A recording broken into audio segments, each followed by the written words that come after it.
आज का ये पूरा वीडियो दास्तान ए विकास नगर कहानी संग्रह डॉक्टर कमलकांत लाल के लाल के पूरे प्रोग्राम पर है। इस पूरे प्रोग्राम का आप इसमें प्रसारण देखेंगे शुरू से अंत तक। डॉक्टर के लाल एक बहुमुखी प्रतिभा के व्यक्ति हैं। प्रसिद्ध डॉक्टर, समाज सेवी, लेखक और अब पब्लिशर भी हैं।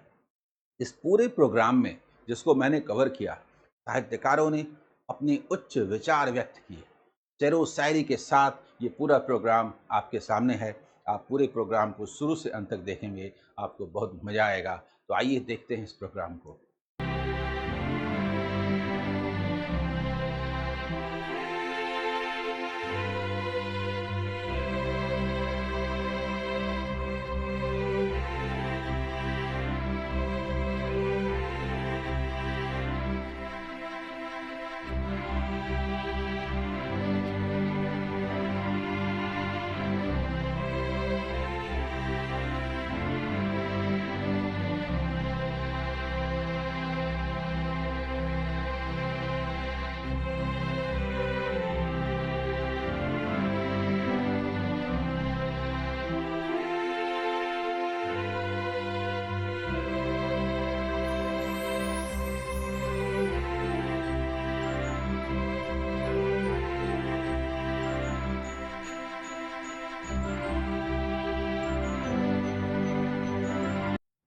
एक स्वागत करने को हमारे लिटिल इंडिया के बच्चे तैयार हैं। चलो भाई, जहाँ चलो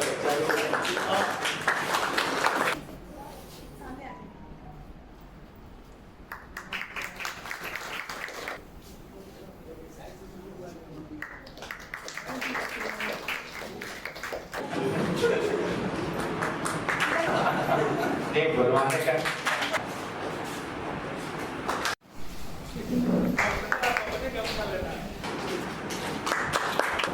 जैसा आप जानते हैं, ये बताने की जरूरत नहीं कि आज किताब का विमोचन है, हम लोग उस पर चर्चा भी करेंगे। लेकिन मैंने कहा कि के बच्चे हैं जिन्होंने आपका स्वागत किया। गीत भी सुना के जाओ। किताबें करती है बातें, किताबें करती है बातें, बीते ज़मानों की, दुनिया के इंसानों की, आज की कल की, पिछले पल की, खुशियों की गमों की, फूलों की बमों की, जीत की हार की, प्यार की मार की, क्या तुम नहीं सुनोगे इन किताबों की बातें, किताबें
प्रगतिशील आंदोलन शुरू हुआ और आगे बढ़ा, तब से कहानियों ने अपना रंग रूप बदला है और आज एक बिल्कुल नए रंग रूप की कहानियों का एक संग्रह आपके सामने है।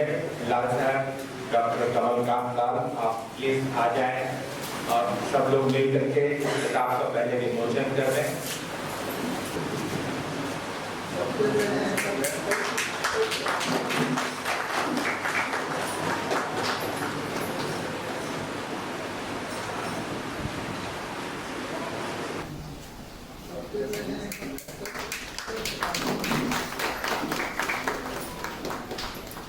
वायसराय को आना पड़ा था, वायसराय ने आकर के यहाँ इस जगह का नाम बदला था, लेकिन आज डॉक्टर लाल ने इस जगह का नाम बदल दिया बिना किसी हंगामे के। लौ नगरी, इस्पात नगरी, टाटा नगर सब हम जानते थे, आज हमारे स्मृति में एक चीज जुड़ गई कि इसका एक नाम विकास नगर भी है। मैं कमलकांत लाल जी से अनुरोध करता हूँ कि वो यहाँ आए।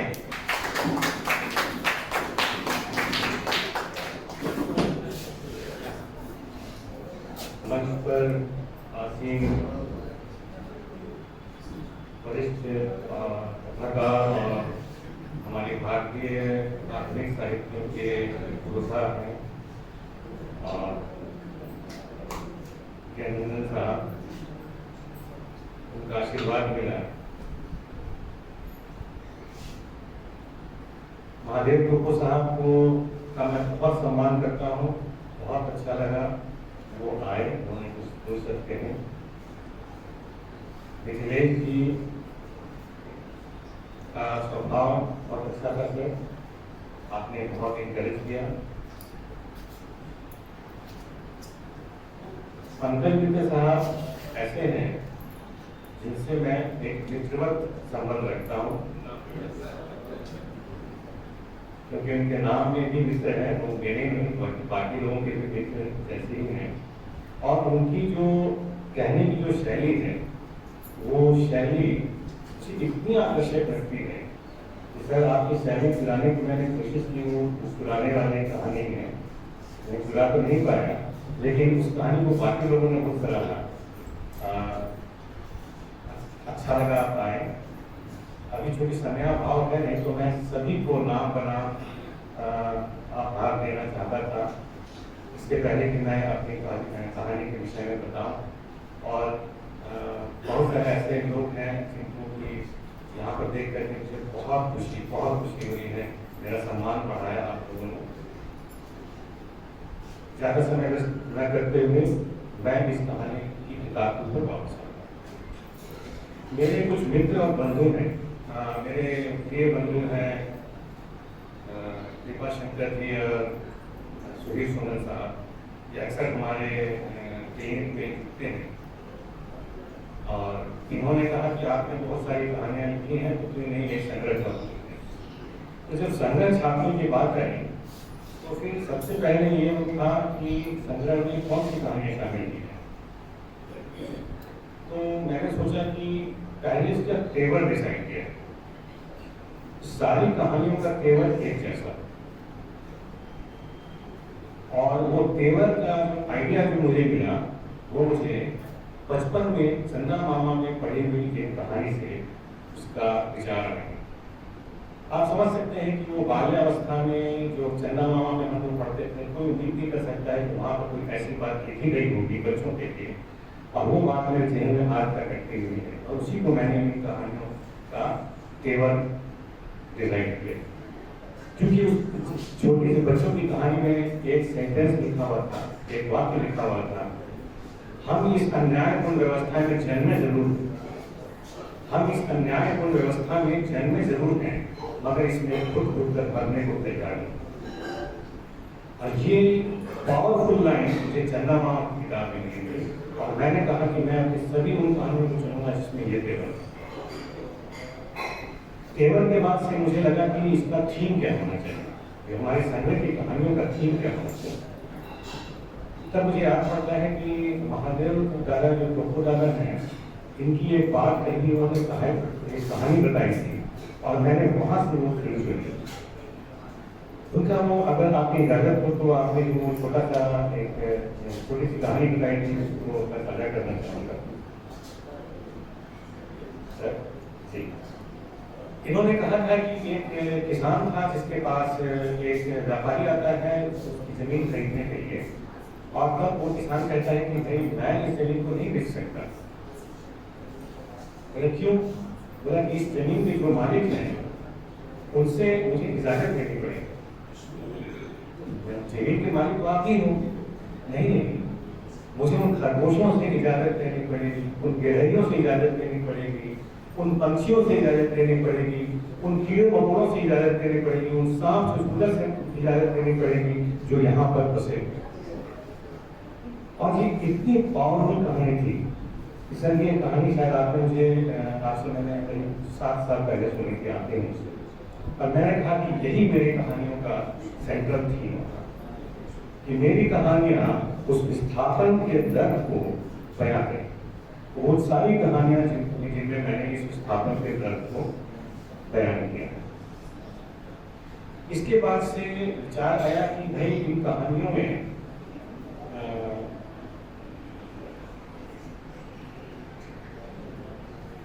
कुछ अंडर करेंट होना चाहिए जो सारी कहानियों को एक जोड़ सके।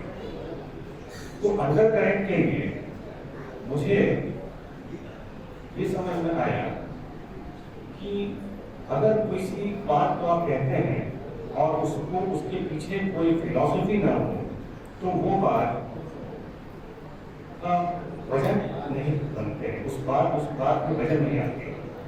तो जो मेरा अध्ययन था बचपन से, जिन पुस्तकों के संपर्क में मैं आया, जिन विद्वानों से मैंने बहुत कुछ सीखा, उन विद्वानों को मैंने खंगाला तो मुझे ये नजर आया कि जो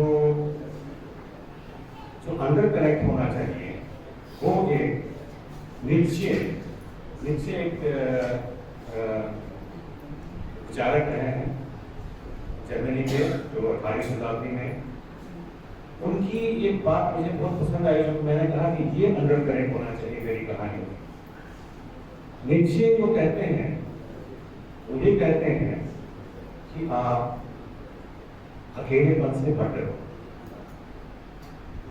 अगर आप अकेलेपन से नहीं डरो, और जब मैंने इसको विवेचना की तो पता चला जब आप सच्चाई के साथ होते हो तो आप अकेले होते हो, और जब आप अकेले होते हो तो वो सारी तमाम ताकतें आपके विरुद्ध खड़ी हो जाती हैं जो आपको कमजोर करती हैं, आपकी हिम्मत तोड़ती है।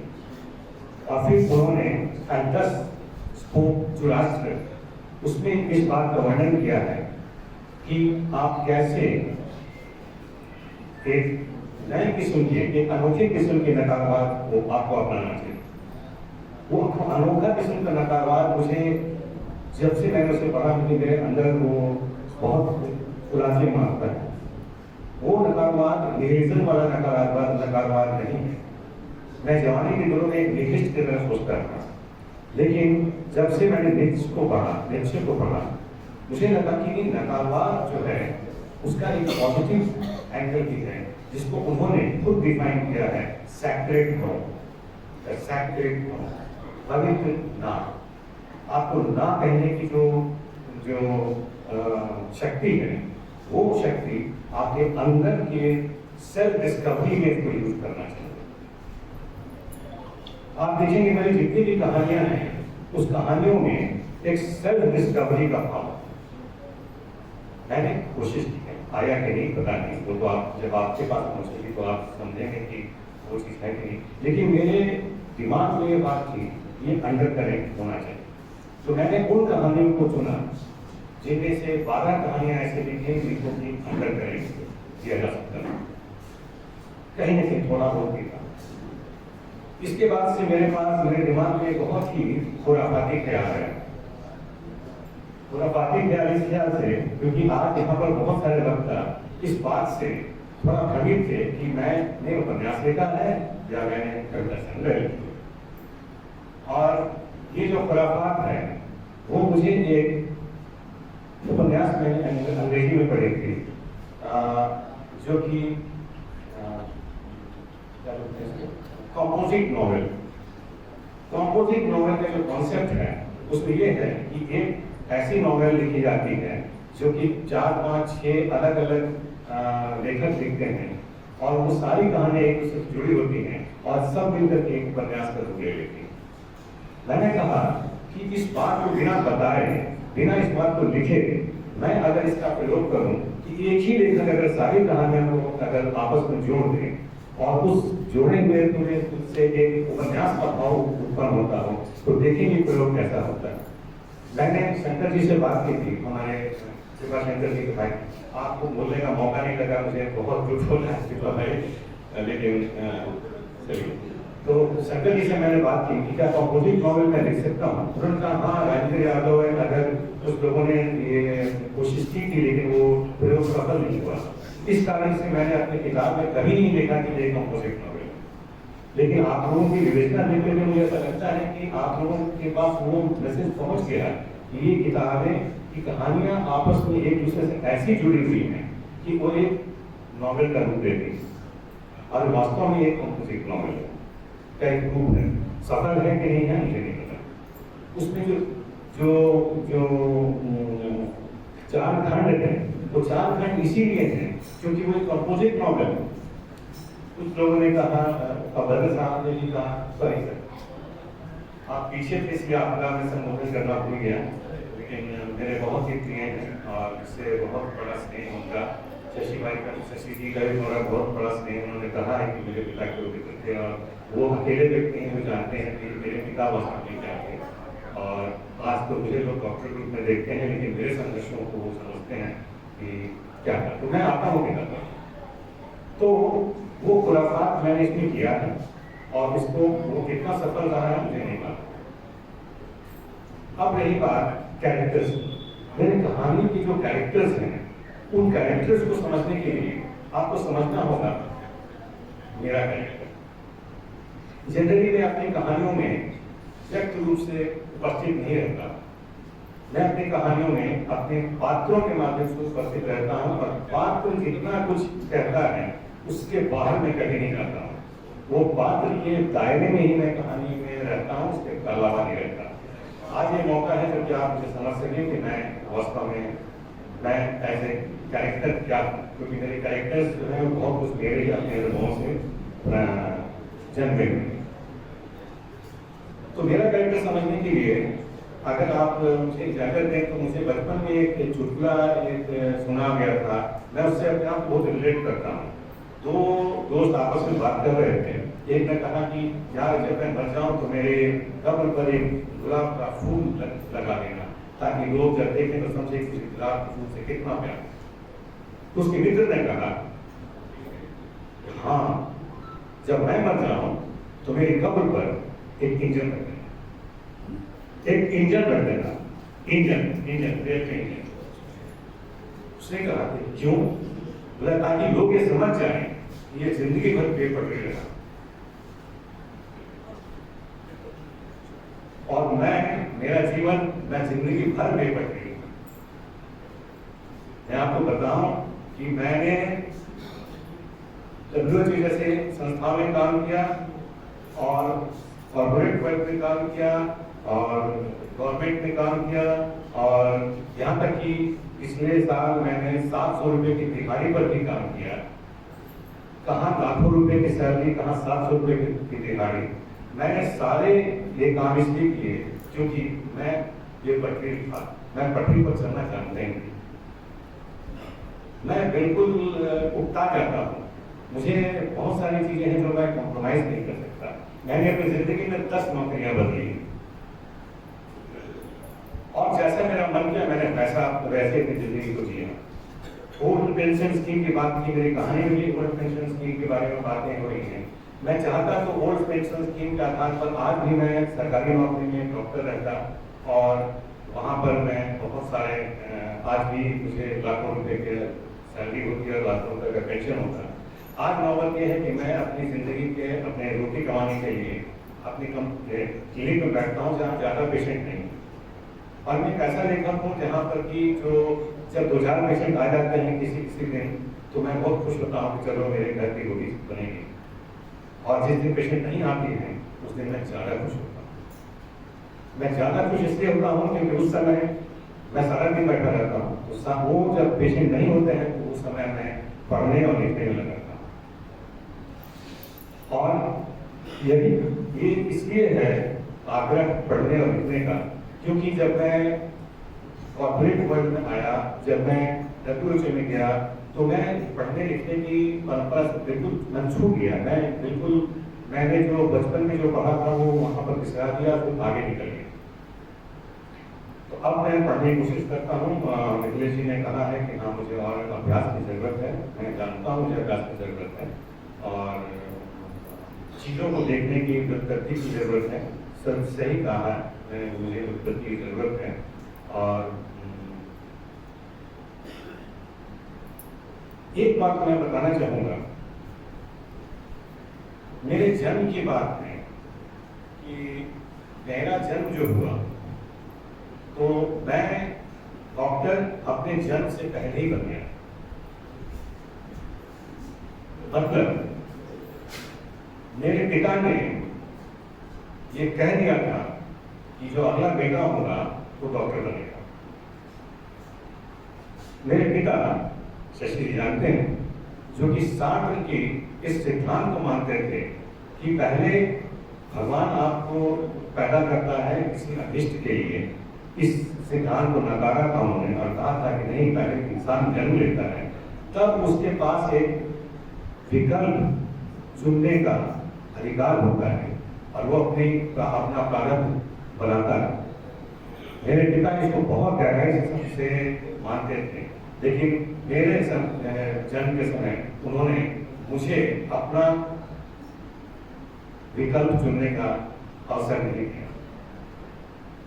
और जबकि मैं एनालिटिकल फील्ड में, फिजिक्स में, केमिस्ट्री में, पढ़ाई में बहुत तेज था, लेकिन लोग मुझे कहते थे नहीं तुम्हें डॉक्टर बनना है। बड़ी फाका मस्ती के दिन थे, पैसे नहीं होते थे घर में खाने के लिए, लेकिन मुझे डॉक्टर बनना है। क्या वो सपना था कि मुझे डॉक्टर बनना है, और मैं अगर डॉक्टर नहीं बनता तो शायद किसी और फील्ड में बहुत अच्छा काम करता, लेकिन मैंने अपने पिता की इच्छा को देखते हुए मैं डॉक्टर बना और मैंने साथ साथ अपना पढ़ाई लिखाई और अपना लेखना भी जारी रखा। स्कूल कॉलेज तक मैंने बहुत कुछ लिखा, कहानियाँ लिखी। सेंट्रल पर्सनैलिटी से मैं बहुत प्रभावित था, जन्म लिखे। चमकता आईना में मेरा एक कॉलम छपता था जबकि मैं जेल में था, सरायकेला जेल में 9 साल था मैं। एक चिकित्सक रूप में मैं वहाँ 9 साल था और वहाँ पर मेरी एक कॉलम छपती थी चमकता आईना में, जिसका नाम था, मैंने रखा था, कॉलम छपता था, अगर आप लोगों को याद हो, यक्ष प्रलाप। यक्ष जब पागल हो गया, यक्ष प्रलाप उसका शब्द था। उसमें कुछ संसदीय व्यंग होते थे, कुछ दूसरे व्यंग होते थे, कुछ सामाजिक व्यंग होते थे, कुछ व्यक्तिगत व्यंग होते थे। फिर जब मैं पटना में जब गया था तो वहाँ के कुछ 9 टाइम्स बंद होने से पहले वहाँ पर मैंने मेरे लेख छपे थे।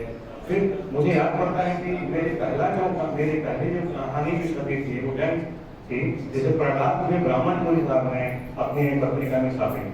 प्रहलाद में ब्राह्मणपुरी का एक छोटा सा लेटर प्रेस था और मेरी उम्र उस समय 7-8 साल का, मैं 7-8 क्लास में पढ़ता था। तो जब मैं भेजता था उनको कहानियाँ, तो सारी कहानियाँ वो छाप देते थे। तो ये है, वैसे तो कहने के लिए बहुत कुछ था, लेकिन मैं अंतिम आ रहा हूँ क्योंकि आप लोगों को थोड़ा समय ज़्यादा हो गया है। मैं बस 2 बातें कहना चाहता हूँ। मैं क्यों लिखता हूँ, ये सवाल मैं अपने आप से कई बार पूछा है। मैं क्यों लिखता हूँ? क्या ऐसी जरूरत है कि मुझे लिखना ही पड़ेगा? बचपन में याद आया कि लिखना इसलिए चाहिए क्योंकि लोगों को कहानियों की जरूरत है, और आप ये जब डिमांड पूरी करते हैं तो आप सिस्टम का एक अंग बन जाते हैं। आप लोगों को जरूरत है कि उनको कहानियाँ चाहिए, आप कहानियाँ सप्लाई कीजिए। ये बहुत ही एक आम धारणा बनी मेरे दिमाग में। फिर मैंने समझा कि नहीं, लिखना इसलिए चाहिए क्योंकि अगर आपके जो ऑब्जर्वेशन है आपको जनता के साथ जुड़ने का एक माध्यम है, जहां आप जनता के मुद्दों को उठाते हैं, उनके संघर्षों को वाणी देते हैं और उनके साथ हैं। मोस्ट ऑफ द राइटर्स हमारे यहाँ जो हैं वो अपने आप को इसी मकसद के लिए के अराउंड ही सोचते हैं, लिखते हैं।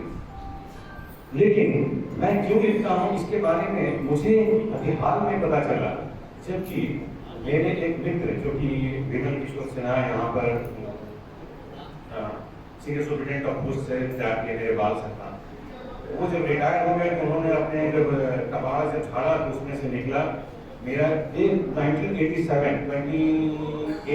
सितंबर 1987 को मेरा एक फर्स्ट ड्राफ्ट ऑफ एक ग्रंथ था, उसका शीर्षक था भगवान के सर पर इश्क का भूत।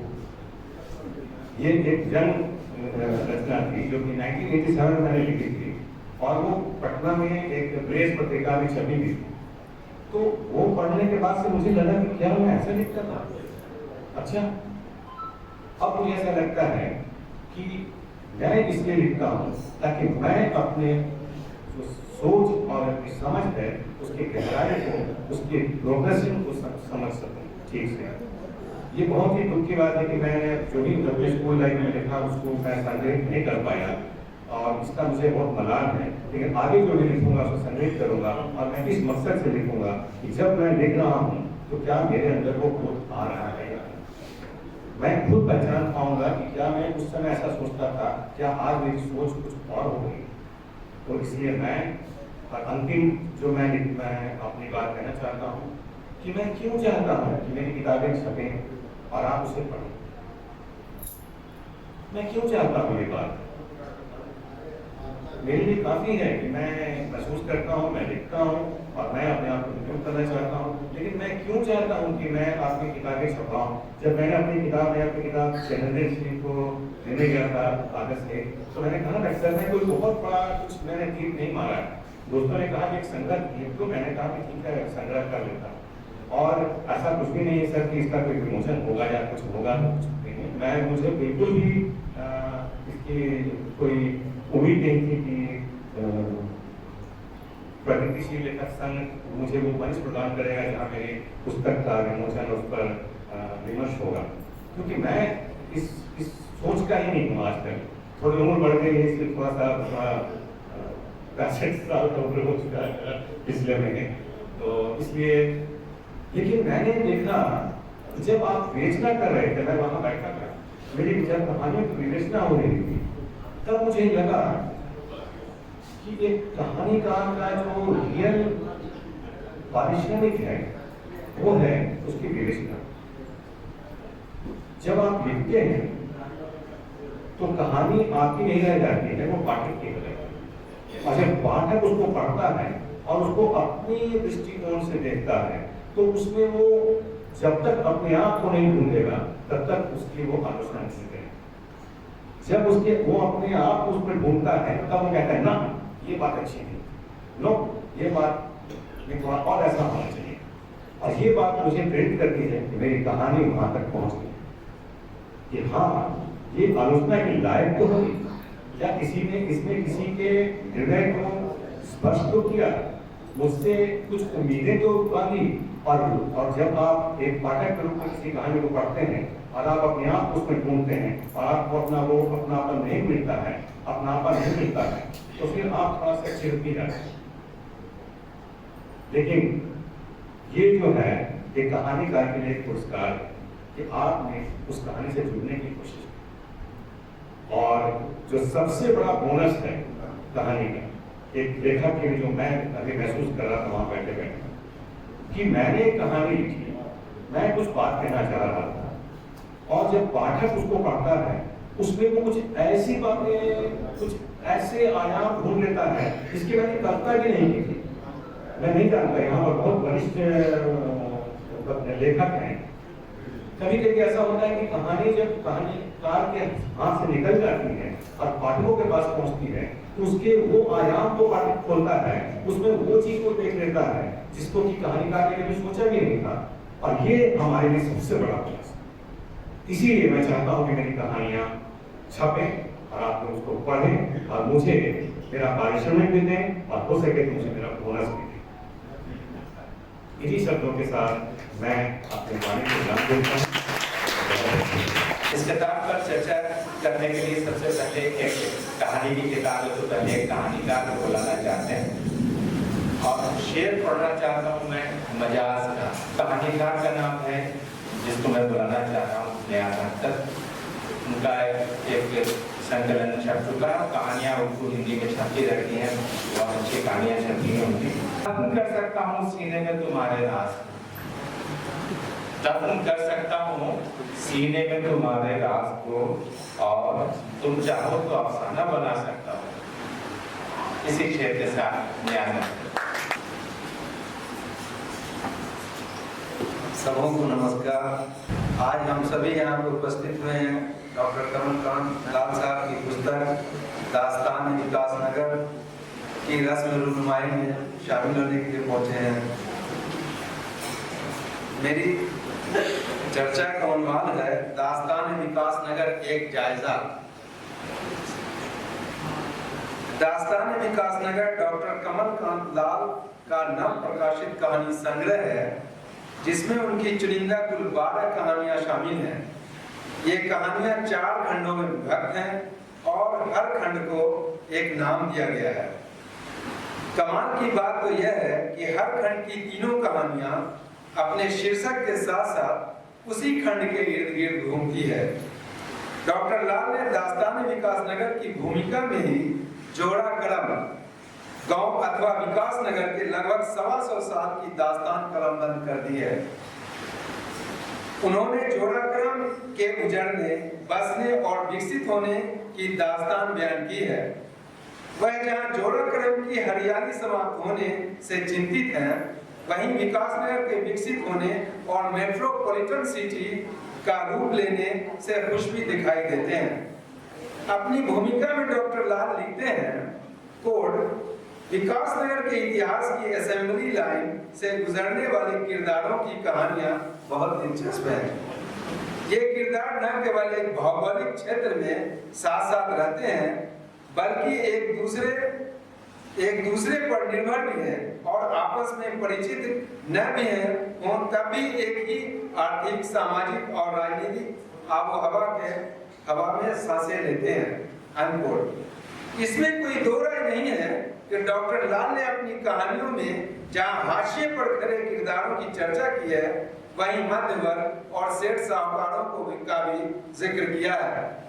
उन्होंने अपनी कहानियों में यहाँ की गंगा जमुनी तहजीब को उजागर करने की कोशिश की है। दास्तान विकास नगर के प्रथम खंड में जिसका नाम विस्थापन दिया गया है, 3 कहानियां हैं। सपनों की नगरी का 2 स्वप्न, 2000 का नोट, ये देखो पागल को। ये तीनों विस्थापन का दर्श झेल रहे परिवारों और असहाय किरदारों की कहानियां हैं। पहली कहानी में एक परिवार विस्थापित होकर विकास नगर पहुंचता है, मगर रास्ते में उन्हें तर्क तजुर्बों से गुजरना पड़ता है। विकास नगर के मूल निवासियों की बदहाली और भुखमरी को मैं यानी लेखक निकट से देखता है। दूसरी कहानी में एक विक्षिप्त को 2000 का नोट किसी से मिलता है तो वह होटल की ओर भागता है। होटल के मालिक को 2000 का नोट थमाता है और भरपेट समोसे और जलेबी खाता है, लेकिन जब होटल के मालिक से बाकी पैसे मांगता है तो वह उसे दुत्कार कर भगा देता है। इतना ही नहीं, उस विक्षिप्त को पत्थर की मार सहनी पड़ती है और उसे उस जगह से विस्थापित भी होना पड़ता है। तीसरी कहानी भी एक नग्न विक्षिप्त औरत की है, जिसका तकिया का नाम है ये देखो पागल को। पगली मेडिकल चौक पर इधर से उधर दौड़ती रहती है। लोग उसके तमाशे देखते हैं। इसी भागने और भगाने के क्रम में उसे एक गाड़ी से धक्का लगता है और वह मौत के मुंह में चली जाती है। डॉक्टर लाल इन कहानियों में छोटे छोटे संदर्भों को उठाते हैं और बड़ी कहानियों की शक्ल देते हैं। दूसरे खंड का शीर्षक काम धंधा है।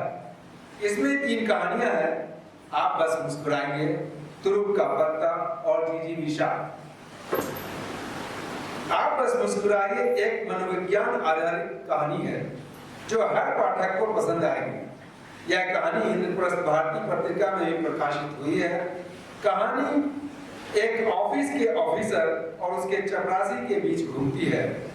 चपरासी के मुस्कुराने को ऑफिसर अपनी मानसिक स्थिति में चिढ़ाना समझता है और इसलिए चपरासी से नाराज रहता है और उसकी नौकरी के पीछे पड़ जाता है। लेकिन जब ऑफिसर को मुस्कुराने और खुश रहने का मर्म समझ में आता है तो वह भी खुश हो जाता है। इस कहानी के दो मुख्य पात्र हैं, HK यानी हरिकिशन चपरासी और HK यानी हर्षवर्धन कुमार साहब हैं। कहानी तुरुप का पत्ता और जीजी विशाल भी कारखाने में काम करने वाले मजदूरों की कहानियां हैं, जिसमें मजदूर और मैनेजमेंट के बीच रस्साकसी को दिखाया गया है। मंदी की मार झेल रही कंपनी अपने मजदूरों की छटनी की ताक में रहती है और बाध्य होकर मजदूरों को अर्ली सेपरेशन स्कीम के तहत नौकरी से हाथ धोना पड़ता है। संग्रह का तीसरा खंड जीवन तिनका तिनका है। इसमें भी 3 कहानियां हैं, तनिक सी बात, अनुकंपा और गहन एक प्रेम कथा। तीनों कहानियां एक दूसरे से जुड़ी हुई हैं, जिन्हें अलग करके नहीं देखा जा सकता। ये एपिसोड की तरह है, पात्र भी वही है। यदि तीनों को मिलाकर एक नॉवेलेट का नाम दिया जाता तो अधिक बेहतर होता। तनिक सी बात का मुख्य पात्र तनिक सिंह अपने पूर्वजों के ख्यालात और मां की ख्वाहिश का आदर करते हुए एक चावल बेचने वाले धूर्त व्यक्ति से एक बोरी चावल खरीद लेता है, क्योंकि घर में अनाज रहे तो बरकत बनी रहती है। यद्यपि चावल वाला कम चावल तोड़कर तनिक सिंह को ठग लेता है, परंतु तनिक सिंह मन में सोचता है कि घर में चावल की बोरी तो होनी ही चाहिए, तभी तो घर का दलिद्र दूर होता है। हालांकि तनिक सिंह चावल खरीदने में ठगा जाता है, परंतु चावल बेचने वाले की मजबूरी जानकर उसे माफ कर देता है। अनुकंपा कहानी में भी पुराने पात्र के साथ नए पात्र जुड़ जाते हैं। नवीन सरकारी नौकरी पाने की चेष्टा करता है, मेहनत करता है। उसे नौकरी वाली लड़की सरिता मिलती भी है तो नवीन शादी करने से इनकार कर देता है, क्योंकि वह बेरोजगार है। इस कहानी में लेखक ने जॉब की कमी और कारखानों में छटनी किए जाने वाले मजदूरों को अपना विषय बनाया है।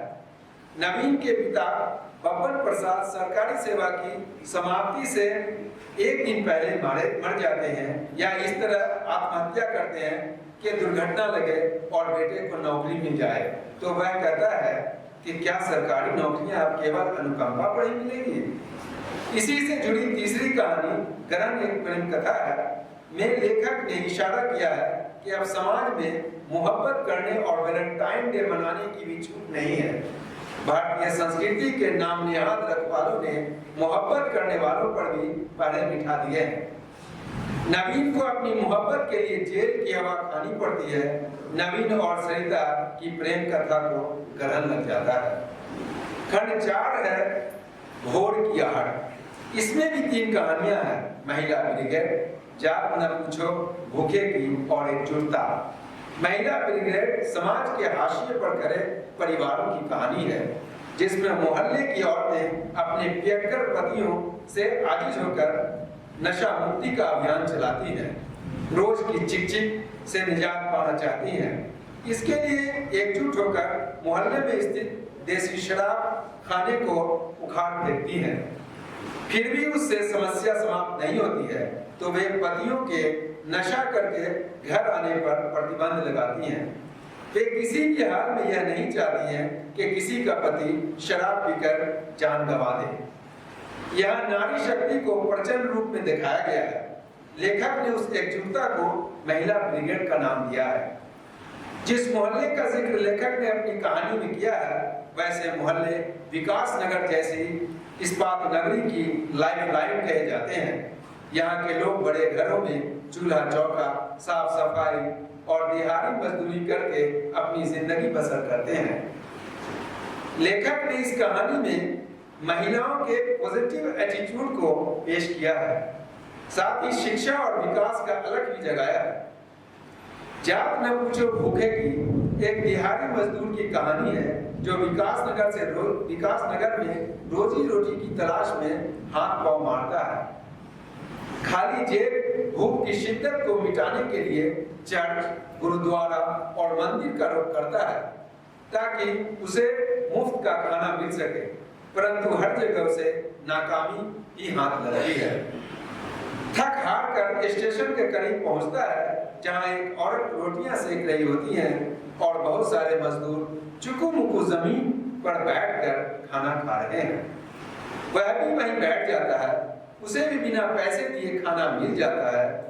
खाना ही नहीं बल्कि एक मजदूर अगले दिन उसे काम दिलाने और रहने सहने की व्यवस्था का भी भरोसा देता है। इस कहानी का एक संवाद देखिए।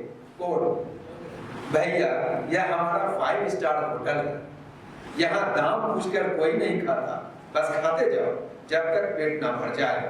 पैसा ना दे पाओ तो ऊपर से माँ बहन की गाली खाने को तैयार रहना। यहीं रहोगे तो आज न कल मौसी पैसा वसूल कर ही लेगी। खाकर भाग गए और 2 दिनों तक नजर नहीं आए तो पूरे खानदान को मौसी के शाप से कीड़े पड़ जाएंगे, ये याद रखना। अनकोट। डॉक्टर कमलकांत लाल की लगभग सभी कहानियां जीवन से जुड़ी हुई हैं और विकासनगर को रिप्रेजेंट कर रही हैं। इनकी कहानियों में दर्द है, तीस है, कसक है, नौकरी पाने की जद्दोजहद है और मंदी की मार झेल रही कंपनी से नौकरी जाने का भय मौजूद है। डॉक्टर कमलकांत समाज में फैली हुई बुराइयों और उसमें पनप रहे जख्मों पर निस्तरजनी करते हैं। कहानी के पात्र जाने पहचाने मालूम होते हैं। कुछ पात्र को छोड़कर सारे पात्रों के संवाद उनकी हैसियत, उनके रहन सहन और उनके हाव भाव से मेल खाते हैं। कहानियों में मंजरकशी की भी अहमियत होती है। डॉक्टर लाल कहानी में ऐसी मंजरकशी करते हैं कि पाठक खुद को उस स्थान पर मौजूद महसूस करता है। छोटी छोटी घटनाओं पर इतनी अच्छी अच्छी कहानियां लिखकर लेखक मुबारकबाद और साधुवाद के मुस्तहक हैं। उनके लिए एक शेर के साथ मैं अपनी बात खत्म करता हूँ कि वक्त की धूप दोनों पे यकसा पड़ी, वक्त की धूप दोनों पे यकसा पड़ी, एक संभला गया तुम निखरने लगे। धन्यवाद। इस पर बोलना तो जैसे बधाई भी देना, कुछ अपने आप को भी बधाई देने जैसा है, क्योंकि थोड़ा भी ये करते थे कि अच्छा क्या है, मेरी तो कहानियां छप ही रही हैं और इस प्लेटफॉर्म पर है, उस प्लेटफॉर्म पर है, तब भी मैं बराबर कर रहा था कि नहीं, कहानी संग्रह आना चाहिए। तो ये कहानी संग्रह आया है, इसके लिए डॉक्टर के लाल को बहुत बहुत बधाई। दास्तान गोई बहुत पुरानी चीज है, लेकिन यह जो दास्तान है यह उस पुराने दास्तान से अलग है। वो जो अरबी फारसी में जो कहानी की परंपरा थी, अद्भुत का आकर्षण होता था, उसमें कल्पना की उड़ान होती थी, किस्सा गोई होती थी। लेकिन यहाँ यथार्थ की कहानी के अर्थ में ही दास्तान को लेना चाहिए। जैसा भूमिका में इन्होंने कहा है कि जैसा समय चल रहा है वैसे ही इनकी कहानियां हैं। अब ये विकासनगर जो है ये कोई अभिधात्मक शब्द नहीं है कि अभिधा में यह बात कही जा रही है। जाहिर है विकास नगर विकास के मॉडल पर सवाल खड़ा करने वाला नाम है, जिसको विकास बताया गया या जो मजबूरी बना दी गई। आप पहली ही कहानी देखिए, उसका शीर्षक बहुत ही सार्थक है। शीर्षक है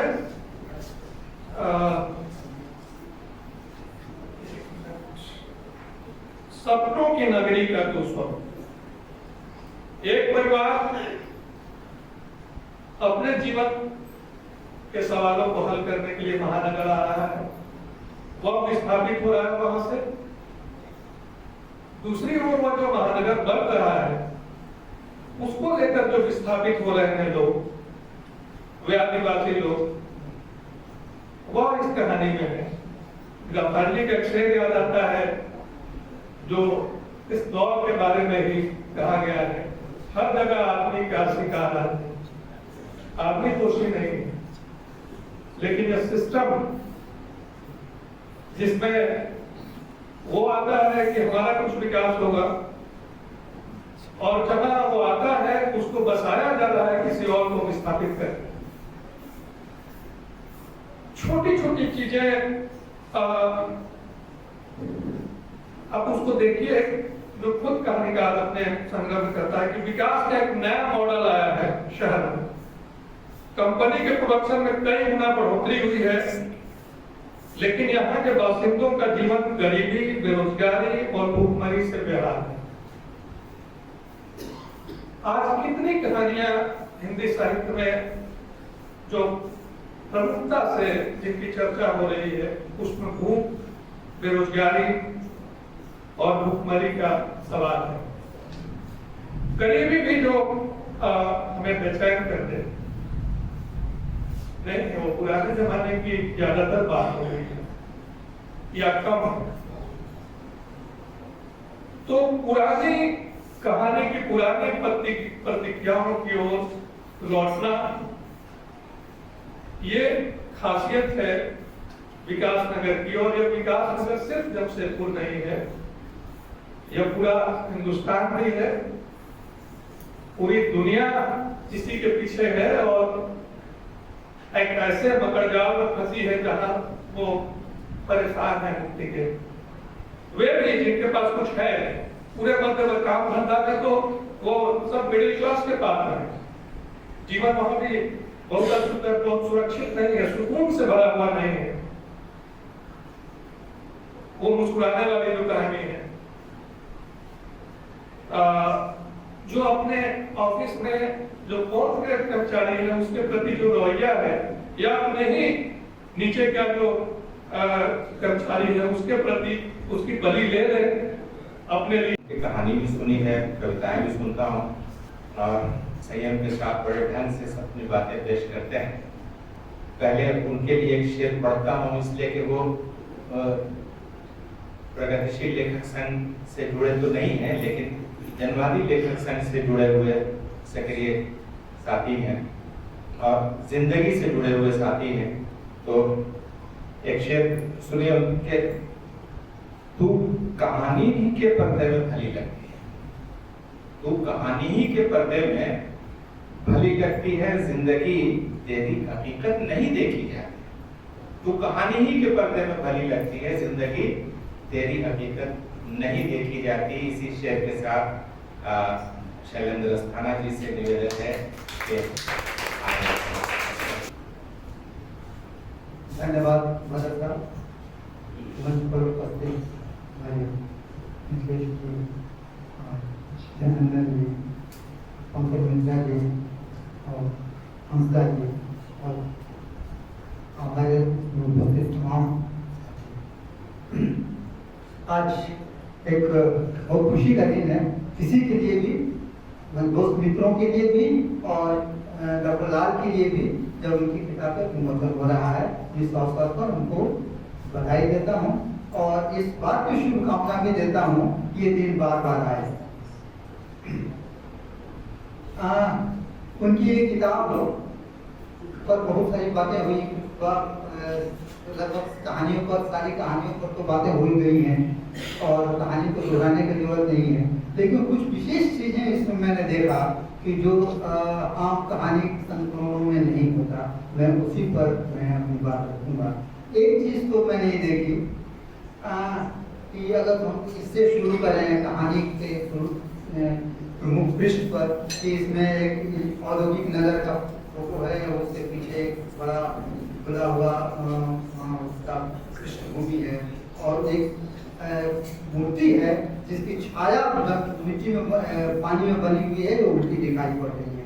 ये अपने आप में अपने इस समय को और उस परिदृश्य को अंकित करता है जहाँ की कहानियाँ लिखी गई हैं, तो कहानी को बोल रही है। दूसरी चीज में इसमें है कि ये आम तरीके से जो भूमिकाएं लिखी जाती हैं कहानियों की, कहानी संग्रहों की या किसी उपन्यास की भी या और किताबों की, उसमें उस कहानी की पृष्ठभूमि या लेखक का अपना जो निजी अनुभव है या कोई ऐसी बात है जो उनको उद्वेलित की है या वो यहाँ से इसी चीज़ बातें हो रही हैं, लेकिन उन्होंने पूरा विकास नगर का इतिहास ही लिख दिया है। और असली भूमिका जो है वो आखिरी पुस्तक की जो असली भूमिका है वो केवल एक वाक्य है जो उसका आखिरी वाक्य है। तो विकास नगर का जो इतिहास है वो केवल भौगोलिक रूप से उसमें कुछ चीज़ हम लोग समझ रहे हैं, आ रहे हैं, तो हम लोग अपना शहर को समझते हैं। संभव है कि अगर ये दूसरे किसी शहर में लिखी गई होती तो दूसरे शहर की होती, या ये हो सकता है कि अगर और बड़ा इतिहास में जाए, विश्व इतिहास में ऑस्ट्रेलिया के भी हो सकती है, वहाँ भी स्थिति ऐसी हुई है, लोगों को विस्थापित करके वहाँ पर लोग बैठे हैं। तो ये पूरे इसका दायरा जो है पूरा विश्व बनता है। और एक और तरीके से इनकी जो आखिरी कहानी है उसमें वो मंदिर की बात करते हैं, तो मंदिर आज पूरे विश्व में फैला हुआ है। ये मंदिर ये इस तरह से पूरे विश्व को समेट लेती है कहानी संग्रह, ये चीज है। और जो उस बात का मैं जिक्र कर रहा था कि उनका ये जो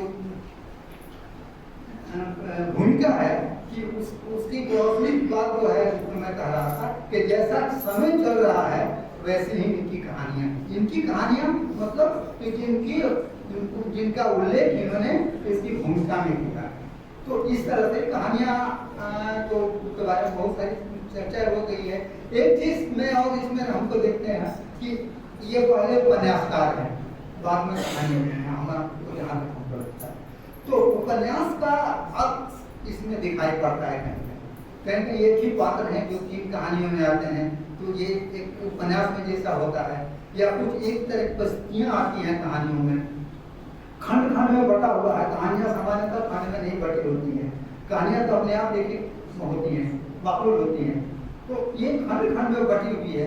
ये भी उपन्यास का एक शेप है या उसमें ऐसा देखा जाता है। तो ये चीज भी हमको ये क्लर्क की मौत से आगे कहानी है। क्लर्क की मौत 200 साल पहले लिखी गई कहानी है, 19वीं शताब्दी की कहानी है। और इनकी आप जरा मुस्कुराइए 21वीं सदी की कहानी है। ये 2 सदियों में लोगों के जो जेहान समझ, उसकी संस्कृति और उनकी जो चेतना है, उसका जो विकास का सफर तय किया है, वो चीज इसमें दिखाई पड़ती है। उस तरह का अगर कहानी नहीं है, लेकिन उसको याद दिलाती है जो उस समय का सत्य था। इनकी जो कहानी आप मुस्कुराइए आज का सत्य है। दूसरे से एक और कहानी है इनकी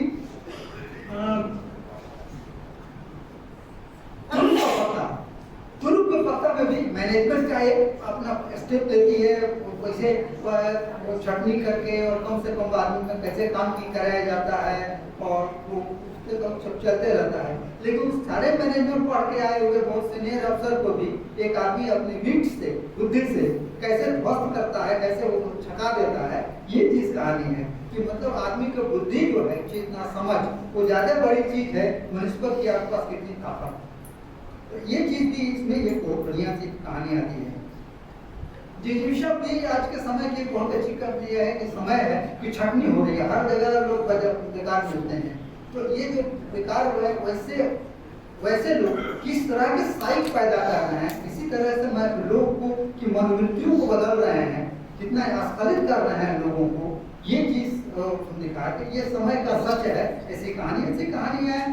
बाकी जो बहुत सारी कहानी को बात हो गई है। 2 बातें मैं और कहता हूँ। एक है कि ग्रहण एक प्रेम का था, इसमें जो सरिता का चरित्र है बहुत स्ट्रॉन्ग चरित्र, स्त्री पात्र को इतना सशक्त दिखाना और पुरुष पात्र से उसकी बहुत ऊपर उठी हुई है। उसी तरह से महिला ब्रिगेड की महिलाएं, वो जो आज की महिलाएं एकजुट हो रही हैं या उनकी जो चेतना बढ़ रही है या चेतना की किस स्तर पर पहुंची है, इस चीज को दिखाने वाले जो आज की एकदम आज समय की जो महिलाओं की जो चेतना है उसको रेखांकित करते हुए कहानियां हैं। ये कहानियां तो बहुत लगी। और जात न पूछो भूखे की, तो जात में कुछ धोखा की कहानी में एक बहुत बड़ी चीज है कि देखिए हमारा देश में बोलते हैं कि जाति बहुत बड़ा शब्द है, जात में बटा हुआ है, धर्मों में बटा हुआ है, इस तरह के फटे हुए हैं। इस बात के हम लोग आम रोज से दो चार होते हैं।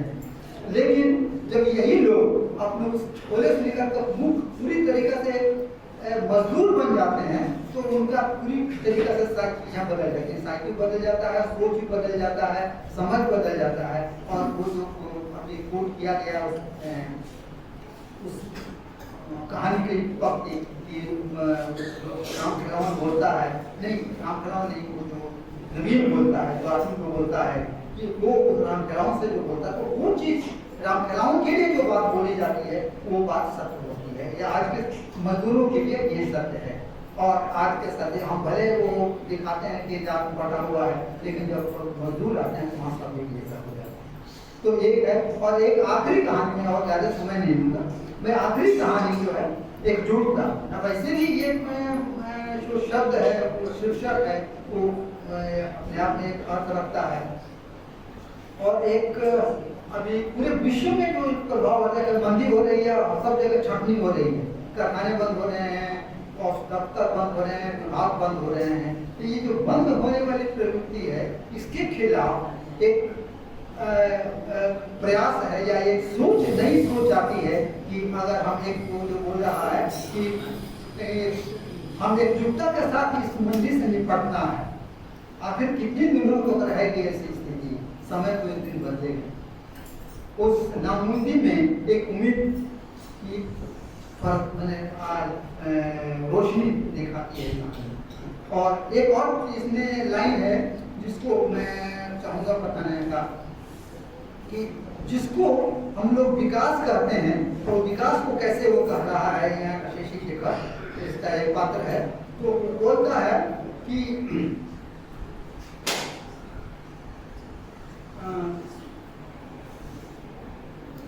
तुमने अपनी कामयाबी की परिभाषा के अनुरूप काफी ऊंचाइयां हासिल कर ली, लेकिन तुम लोग भूल जाते हो कि तुम्हारी सफलता के साथ कई लोगों की जिंदगी जुड़ी।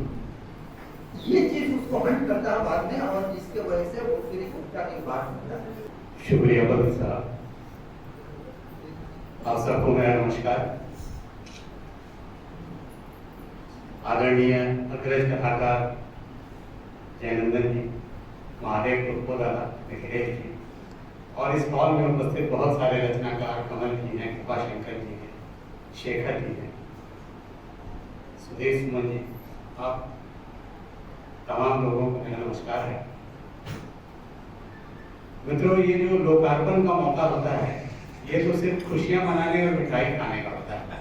इस पे किताब पे बहुत चर्चा की नहीं जानी चाहिए, लेकिन चूंकि इन्होंने शीर्षक में, जो इस कार्यक्रम का शीर्षक है, उसने लोकार्पण और कहानी कृति चर्चा भी रख दिया है, तो कृति चर्चा का जो पोर्शन है वो थोड़ी गुंजाइश देता है कि आप उस पर कुछ बात भी कर सकें। तो उसी गुंजाइश का फायदा उठाते हुए कुछ बातें बहुत संक्षेप में आपके सामने रखना चाहूँगा। मित्रों, बात शीर्षक से शुरू करता हूँ।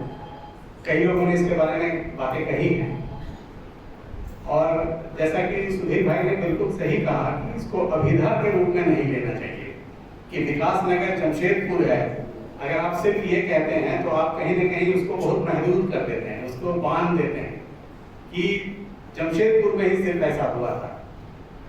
ऐसी बात नहीं है। कहीं भी जो औद्योगिकरण होता है या शहरीकरण होता है, उसमें बहुत सारे लोगों के सपने, बहुत सारे लोगों के संघर्ष, बहुत सारी चीजें उसकी नींव में चली जाती हैं जो दिखती नहीं है। और बहुत सारे चरित्र जो डॉक्टर साहब के कहानियों में, कई कहानियों में आए हैं, जो पागल के चरित्र हैं, वो पागल का चरित्र कैसे बन जाता है। बहुत सारे लोग उस चीज को, मानसिक जो एक ट्रॉमा है उससे गुजरते हुए, जो शहरीकरण का ट्रॉमा है, जो औद्योगिकरण का ट्रॉमा है, उससे गुजरते हुए उन चीजों को बर्दाश्त नहीं कर पाते हैं, और इसीलिए उनकी परिणति पागलपन में होती है। तो आम शहरों में, आप किसी भी शहर में जाएंगे, चौक चौराहे पर, हॉस्पिटल के पास, स्टेशन के पास, इस तरह के पागल आपको घूमते हुए दिखाई देते हैं। और उन पागलों को ऑब्जर्व करना और उनको कहानी का विषय बनाना, ये डॉक्टर साहब की करामात है। इन्होंने किया है उसको। और इसके लिए बहुत गहरे सरोकार की जरूरत है। आप जब क्या आमतौर पर कहानी में क्या होता है कि किसी पागल के चरित्र को या तो ऐसे दिखाया जाता है, अति नाटकीय बनाकर दिखाया जाता है, या उसको इस तरह से दिखाया जाता है कि जैसे एकदम दर्द में डूब गया हो। लेकिन जब आप उसको एक गहरे सरोकार के साथ, एक सहानुभूति के साथ देखते हैं, तब उस पागल का जो एक मनोवैज्ञानिक विश्लेषण करते हुए आप जब चरित्र को निर्धारित करते हैं, तो वो कहानी में खिल करके सामने आता है। और डॉक्टर साहब ने अपनी एक दो कहानियों में इसका बहुत अच्छे से इस्तेमाल किया है। मित्रों, ये जो विकास नगर है, ये कोई भी शहर हो सकता है जिसका औद्योगिकरण हो रहा है, जिसका शहरीकरण हो रहा है। वहां पर के बहुत सारे जो ऐसे लोग हैं, उनके संघर्ष हैं, उनकी चिंताएं हैं, उनकी तमाम जो धारणाएं हैं, वो सारी धारणाएं जो पुरानी धारणाएं थी, वो ध्वस्त होती दिखती हैं और जाकर के कहीं ना कहीं उस शहर की गोद में वो समा गई हैं चीजें। कहानीकार का यही काम होता है। बहुत सारी ऐसी अनसुनी आवाजों को कथाकार सुनता है जो आमतौर पर लोग नहीं सुनते हैं। कहा जाता है कि जो कुत्ते के कान होते हैं वो एक सर्टेन फ्रीक्वेंसी को वो पकड़ पाते हैं जो मनुष्य नहीं पकड़ पाता है। इसी तरह कहानीकार की दृष्टि होती है, वो ऐसी चीजों को देखता है, ऐसी आवाजों को सुनता है जो आमतौर पर लोग देखते नहीं। और डॉक्टर साहब के चरित्र जितने भी कहानियों में आए हैं, वो इस बात की तस्दीक करते हैं कि कैसे डॉक्टर साहब चीजों को देखते हैं। ये बहुत ही महत्वपूर्ण बात है कि आज के समय में, जबकि आमतौर पर जो सामाजिक समस्याएं हैं उसको हम लोग देखते हुए ये निर्धारित कर लेते हैं कि इसमें जरूर कोई न कोई नेगेटिव बात होगी, कोई न कोई ऐसी बात होगी जिसकी वजह से ये घटनाएं हो रही हैं। लेकिन डॉक्टर साहब उस चीज को एनालाइज करते हुए ये देखते हैं कि बहुत सारे सकारात्मक चरित्र इनकी कहानियों में आते हैं, और वो सकारात्मकता जो है वो समाज को एक दिशा दे सकती है। कई लोगों ने इसकी चर्चा की, जो तनिक सिंह नाम का जो कैरेक्टर है, उसको आप देखिए कि किस तरह से धोखा खाने के बाद भी वो लोगों को माफ करने के लिए उद्यत होता है।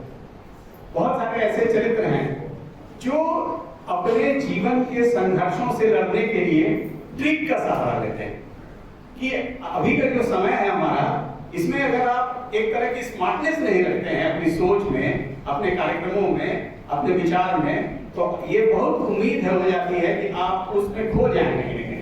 लेकिन अगर आप उन संघर्षों से लड़ना चाहते हैं तो लड़ने का एक तरीका ये भी है कि आप ट्रिक से, किसी न किसी चतुराई के जरिए चीजों को, स्मार्टली चीजों को अगर आप हैंडल करते हैं, और कई चरित्र इनमें डॉक्टर साहब की कहानियों में आए हैं इस तरह से। ये भी एक तरीका है संघर्ष से लड़ने का, संघर्ष करने का, और इन चीजों के प्रति अपना एक अलग नजरिया विकसित करने का।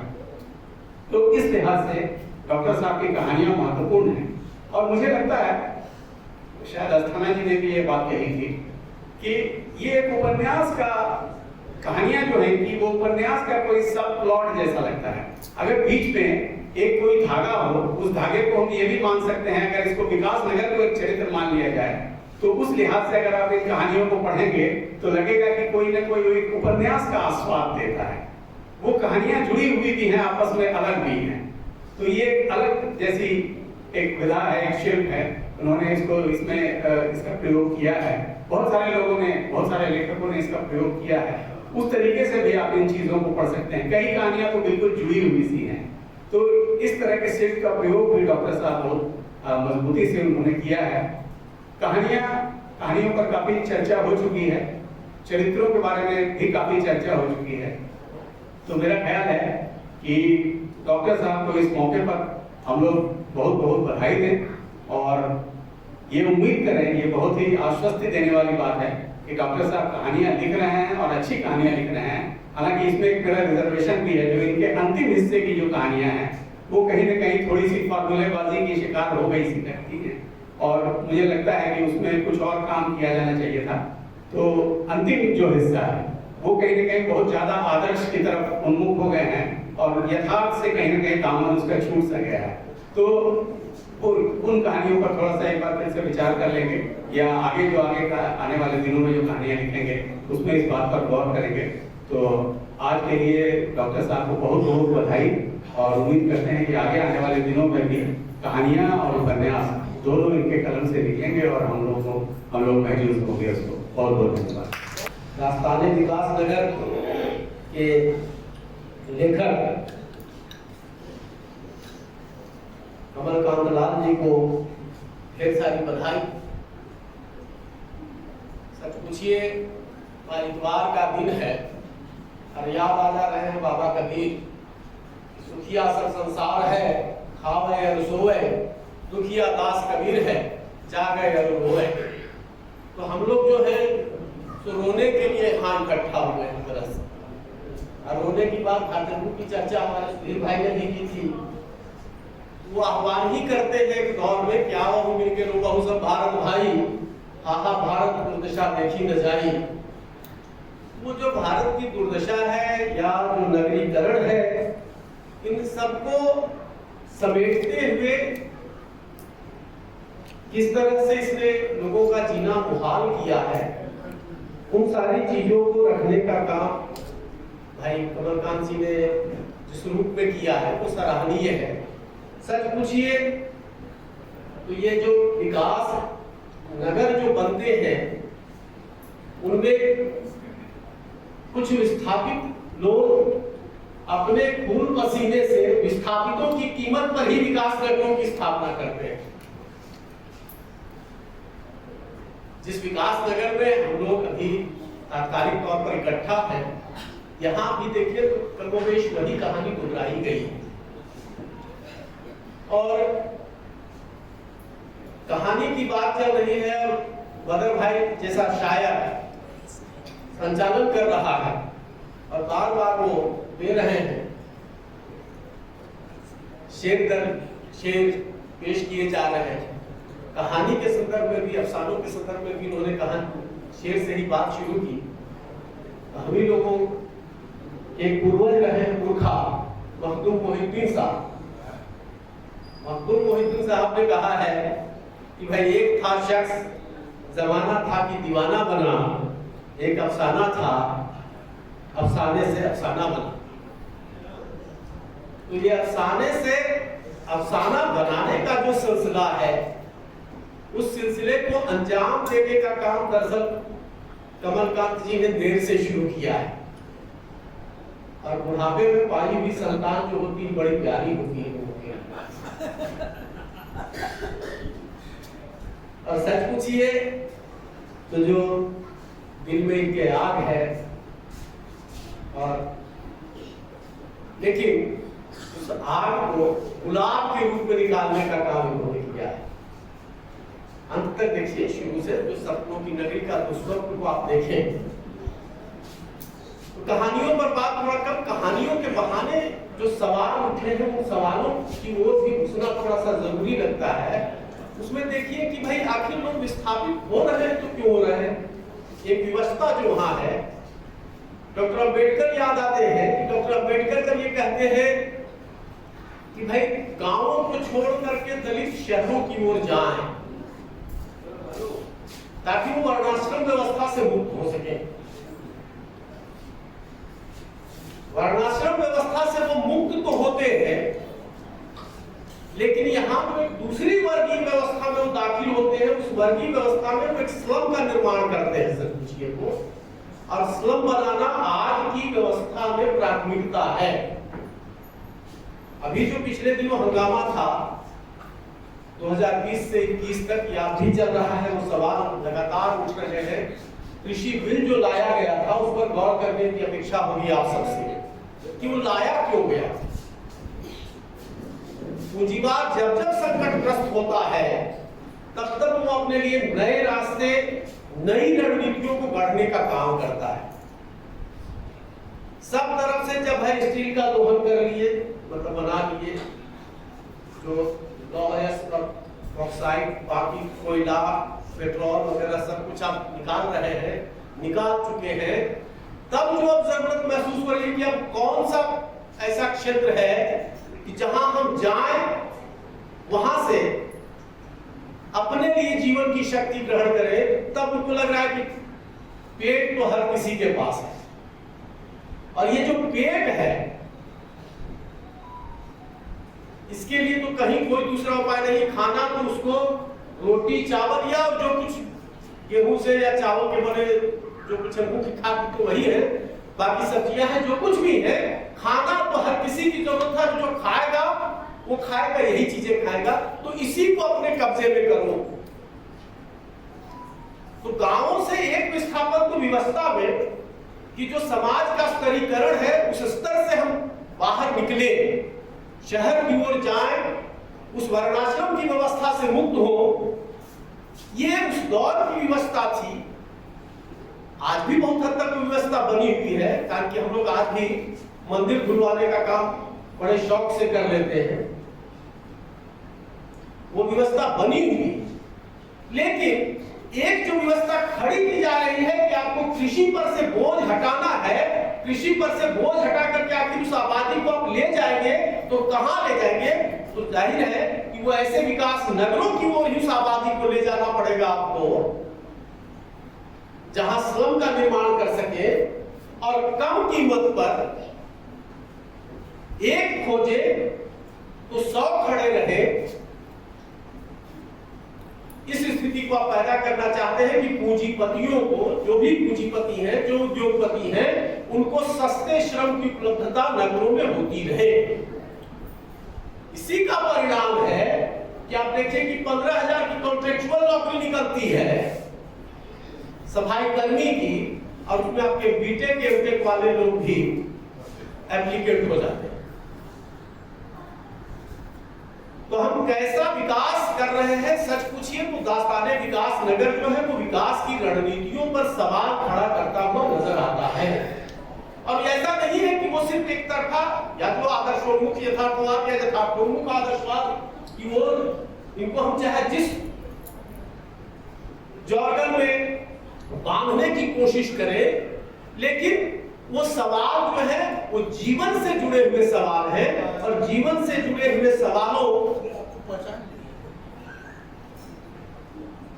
को यदि कोई रचनाकार उठाता है उस लिहाज से उसकी प्रशंसा की जानी चाहिए। जीवन के स्रोत जो है, और सूखते स्रोत लिखने वाले कथाकार भी हमारे बीच मौजूद है, काफी पहले की कहानी होती है या उपन्यास है, शायद कहानी ही है ना। हाँ, तो सूखते स्रोतों की चर्चा बहुत पहले कर चुके थे, और आज जो जीवन जीने के स्रोत जो लगातार सूखते जा रहे हैं, लोगों के सामने जो सवाल खड़े किए जा रहे हैं, उन सवालों को आगे बढ़ाने का काम यदि कमल जी करते हैं तो फिर उस नजरिए से भी इन कहानियों को देखे जाने की आवश्यकता है। और साथ ही ये इस पर भी विचार किए जाने की आवश्यकता है कि यदि खेती बाड़ी से लेकर के सारी चीजें यदि अप्रासंगिक हो जाती हैं, क्या केवल हम शहरों में इकट्ठा होकर के सस्ता श्रमिक बन करके ही सब कुछ को या विकास के जो मानक है उन मानकों को तय कर ले सकते हैं? विकास के मानकों की बात करें तो जो निर्धारित किया गया है, बहुत सारे काम किया, तो सब कुछ अंतरराष्ट्रीय स्तर पर निर्धारित होता है। जो जॉर्गन दिया जाता है वो वही सस्टेनेबल डेवलपमेंट का, सतत विकास का, लेकिन वो सतत विकास में विकास किसका और किस रूप में? हम लोग तो देख रहे हैं कि जब सारे देश की आमदनी घट रही थी तब दो लोगों की आमदनी आश्चर्यजनक रूप से बढ़ रही थी। एक की आमदनी जो बढ़ी वो 27 गुना बढ़ गई, दूसरे की आमदनी मात्र 5 गुना बढ़ी थी, लेकिन 5 गुना भी कम नहीं था। अब मान लीजिए हम 5 लाख रुपया कमाते हैं तो 5 गुना बढ़े 25 लाख सीधा हो जाता है, और कोई 3 लाख कमाता है उसका 27 गुना बढ़े तो 27 या 81 लाख हो जाता है। तो वो भी नौबत है, वैसी नौबत हम लोगों ने खड़ा की है। और तब देखिए तो ये लगता है कि भाई आखिर कर क्या रहे हैं? जो अतीत की यादें हैं वो भी कथाकार को अपनी ओर खींचती है, लेकिन वर्तमान की जो मुसीबतें हैं उन मुसीबतों ने भी उसको लगातार मंथने का काम किया है, और उस मंथन के क्रम में जो बातें उसके दिमाग पर हावी होती हैं उन बातों को वो कहानी के रूप में रख देता है। सच पूछिए तो जो एक वैश्विक आर्थिक व्यवस्था जो बनी है, उस वैश्विक आर्थिक व्यवस्था ने हम लोगों को एक ऐसे मनुष्य में तब्दील किया है, सच पूछिए वो मनुष्य नहीं के रूप में देखना नहीं चाहता है, बल्कि उपभोक्ता के रूप में देखना चाहता है हमको, कि हम उपभोक्ता रहें और कैसे उसके द्वारा उत्पादित जो उपभोक्ता सामग्रियां हैं उनके खरीदार बन सके। तो यदि एक बात हम लोग पे मनी में कही जाती है अक्सर कि जो भाई छूछा के कौन पूछा, तो आज यदि आप छूछा है तो आपको कोई पूछने वाला भी नहीं है, आपके पॉकेट में पैसे हैं तब आप बाजार के लिए प्रासंगिक हैं। यदि आपके पॉकेट में पैसे नहीं हैं तो फिर बाजार के काम के आप नहीं हैं। लेकिन वो चाहता है कि बाजार में आप श्रमिक के रूप में रहे, आप अपना पसीना उसको दे, अपना श्रम आप उसको दे, उसके उत्पादन में योग दे, तब बात बने। ये सवाल पूछ सकता है कि तब तो यहाँ भी कंट्राडिक्शन है कि आज सब कुछ तकनीक के हवाले करते हुए जो हाथ से श्रम किए जाने की आवश्यकता है उस श्रम को भी अप्रासंगिक बनाया जा चुका है। जहां आप खड़े हैं, जहां बैठे हैं, या इस तरह के और भी जगहों पर आप नजर डालें तो वहां भी देखिए कि लगातार छंटनी का सिलसिला, छांटने का जो सिलसिला है वो चला है। और वो छांटने का जो सिलसिला चला है उसमें छटा कौन है? सबसे पहले छंटनी का शिकार सबसे पहले नीचे के स्तर का आदमी होता है, जहां सबसे अधिक भीड़ होती है उसी भीड़ में से छांट करके लोगों को निकाला जाता है। छटनी होगी। अभी अब जो देख रहे हैं हम लोग, जिस विश्वविद्यालय में मैं काम करता हूं या दूसरे विश्वविद्यालयों में भी या बहुत सारे ऑफिस में, वहां है कि आपको स्वीपर चाहिए, बोर्ड ग्रेड और स्टाफ चाहिए, पीएम चाहिए, उसको हायर करके लीजिए। वो क्या करते हो? आउटसोर्सिंग एजेंसी से, आउटसोर्सिंग एजेंसी से लीजिए। उसका तो दोहरा शोषण हो रहा है और वो आउटसोर्सिंग का सिलसिला अब पूरे वैश्विक स्तर पर हावी है और अपने देश में तो और ज्यादा। तो हम सब तो लगातार अपना कल्याण देखते हुए और ये चाह रहे हैं उपभोक्ता बनने की दिशा में बढ़ रहे हैं, अपना काम बन जाए, बाकी दूसरे का छटता है तो छटे, हमारा वेतन बढ़ जाए, नीचे वाले की छटनी हो जाती है तो हो जाए। ये सारी जो स्थितियां निर्मित हुई है, इन निर्मित होती स्थितियों के लिए जवाबदेह कौन लोग हैं? कहीं न कहीं उस पर भी सवाल है कमलकांत लाल का। और ये सवाल जो है वो सिर्फ उनके लिए ही नहीं है या उन्हीं को की जरूरत के नहीं है, बल्कि उन जैसे, हम जैसे करोड़ों लोगों के लिए है जो भी सोचने समझने वाले लोग हैं। जीवन जीने के लिए उनके पास भी पर्याप्त संसाधन है। इधर जो बैठे हुए, यहाँ जो बैठे हुए, उनके पास इतने संसाधन है कि वो अपना जीवन जी ले सकते हैं बिना कुछ विचार किए। अब तो सच पूछिए कि पेंशन भी, जो पुराना पेंशन के लोग थे, पेंशन भी पाते होंगे तो भाई मनुर दास के शब्दों में कहे तो बिना कुछ काम किए धरे भी जीवन जी ले सकते हैं वो, इस महंगाई में भी। लेकिन क्या केवल हमारा जी पाना, हमारा ही घर भरा रह जाए, हम सुख से रह ले, इससे बात बनेगी? हमारे पड़ोस में किसी की चीख पुकार होगी, क्या उससे हमारी नींद खराब नहीं होगी? जिसकी नींद खराब होगी, जो जगेगा, उसमें बेचैनी होगी। यदि वो बेचैनी नहीं होगी तो फिर शायद वो इंसान के दायरे से बाहर का आदमी है, या तो फिर वो ईश्वरत्व को प्राप्त कर चुका है, वो बायोलॉजिकल से नॉन बायोलॉजिकल हो चुका है, या नहीं तो फिर इंसान यदि है उसमें संवेदना है तो उस संवेदना की अभिव्यक्ति होगी।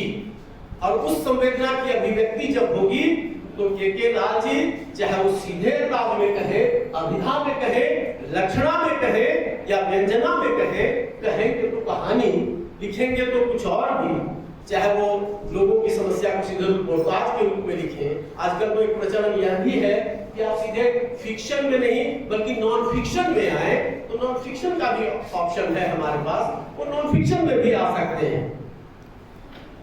और साथ ही ये देखें कि आज के दौर में जिस तरह से, ये तो सच पूछिए कि हम इतिहास का हिस्सा ही बने हुए हैं, अभी का दौर भी इतिहास तुरंत होने वाला है, तो इतिहास बनने के दौर में जब इतिहास बनाने और इतिहास बिगाड़ने की जो कोशिश हो रही है, लगातार जो है वो आपके ऊपर आक्षेप लगाए जा रहे हैं, खास करके जो प्रगतिशील जनवादी शक्तियां हैं उन पर ये हमले सबसे अधिक हैं। और ये भी जानने की जरूरत है, ये समझने की जरूरत है कि ये हमले आपके ऊपर क्यों किए जा रहे हैं। ये हमले इसलिए किए जा रहे हैं कि डर यदि उनको कहीं किसी चीज से लगता है सबसे अधिक, वो डर विचारों का है।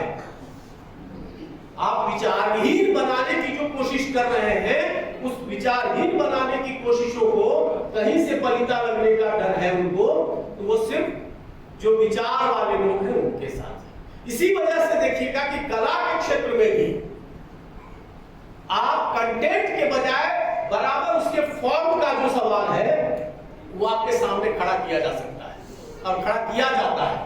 यहां भी चाहे तो हम वो फॉर्म पर सवाल खड़ा कर दें कि भाई जो इन्होंने लिखा है बड़ा अलग ढंग से लिखा है, सीधे सीधे कह दिया है, कहानी जैसी कहीं को देखिए कि वो जो हम लोग को पढ़ाया जाता था जब इंटरमीडिएट ग्रेजुएशन में कि कहानी यहाँ से शुरू होती है, यहाँ चढ़ती है, कभी वो क्लाइमेक्स होता है, क्लाइमेक्स से फिर नीचे जाता है, तब वो क्लाइमेक्स भी ढूंढिए लगता है कि अब क्लाइमेक्स आएगा, अब क्लाइमेक्स आएगा, लेकिन क्लाइमेक्स जब तक पहुंचता है तब तक कहानी खत्म हो जाती है। सच पूछिए तो केवल चौंका जाते हैं एक तरह से, और वो चौंकाना जो है वो सिर्फ मतलब कि कहानी के स्तर पर नहीं बल्कि उसमें उठे हुए जो विचार है। अब देखिए ना वो जो पात्र है जो अचानक से कहता है कि भैया हम ही बीआरएस ले रहे हैं, हाँ अमिताभ जो है अभिजीत, हाँ तो वो जो अब वो अचानक चौंका रहा है कि चल कुछ नहीं होगा हम ही ले लेते हैं, लेकिन इसका घर बच जाए। ये समाज या देश या मनुष्यता यदि बचेगी तो शायद ऐसे अभिजीतों के आश्रय ही बचेगी। ये जो कुछ लोग कबीर की तरह बेचैन लोग जो हम लोग बैठे हुए हैं, ये जानिए कि कम नहीं है। समाज को बचना होगा या बचाना होगा तो शायद ऐसे ही लोगों के बूते बचे, और इन्हीं का प्रयास जो होगा शायद कहीं हम विचार के स्तर पर यदि जिंदा रहेंगे उन्हीं विचारों के प्रति आकर्षित होकर के लोग आएंगे। लेकिन इसका यह मतलब मत समझिएगा कि मैं कहीं से भी कहानी या उपन्यास जैसी विधाओं में विचारधारा की वकालत कर रहा हूं। विचारधारा को पढ़ने के लिए, विचारधारा को समझने के लिए उस पर केंद्रित पुस्तकें भी हैं, हम वहां जा सकते हैं। कहानी को कहानी ही होना चाहिए, उपन्यास को उपन्यास ही होना चाहिए, कविता को कविता ही होना चाहिए। विचारधारा जो हमारी मदद करती है वो कहानी को भूलने में मदद कर सकती है, जीवन को समझने में मदद करती है, और यदि हम जीवन को समझ जाते हैं तो जीवन की कहानी भी भूल लेते हैं, उपन्यास भी रच लेते हैं। यदि हम जीवन को नहीं समझ पाते हैं तो फिर उसके बारे में लिखना मुश्किल होता है। कम से कम जीवन को समझने का जो भरोसा है वो ये कहानियां देती हुई मुझको लगती है। साथियों ये भी देखिए कि अब जो पागल वाली बात की, देखो इस पागल हमारे यहाँ वैसे भी परंपरा रही है, श्रवण परंपरा है। मक्खनी प्रसाद जैसे बड़े दार्शनिक का उल्लेख आता है बार बार कि जो हमेशा नग्न ही रहते थे। ये कपड़ा तो हम लोगों ने विकास की प्रक्रिया में पहनने का काम शुरू किया है। जानवरों को कहाँ ठंडा लगता है, या बहुत सारे ऐसे देखिएगा लोग जो हिमालय की पहाड़ियों में रहते हैं, जितना कपड़ा हम लोग पहने हुए इतना ही कपड़ा में आजकल वो लोग भी रह लेते हैं, वो भी जहाँ होते हैं। तो हम लोग को अपने से गढ़े चीजें बहुत सारी समस्याओं को आमंत्रित किया है हम लोगों ने। ये सब कुछ को देखिए, सब कुछ ये पागल नहीं है कि पागलपन की सब कुछ को हम चाह रहे हैं कि वो हमारे खाते में आए। दूसरे के हिस्से का भी यदि कुछ हो सके उसको भी हम अपने हिस्से में कर ले।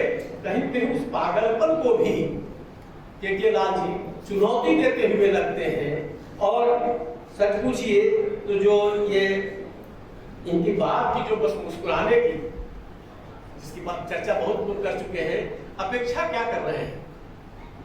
ये थोड़ा सा कष्ट में भी रहिए, थोड़ा मुस्कुरा दीजिएगा तो दूसरे को भी लगेगा।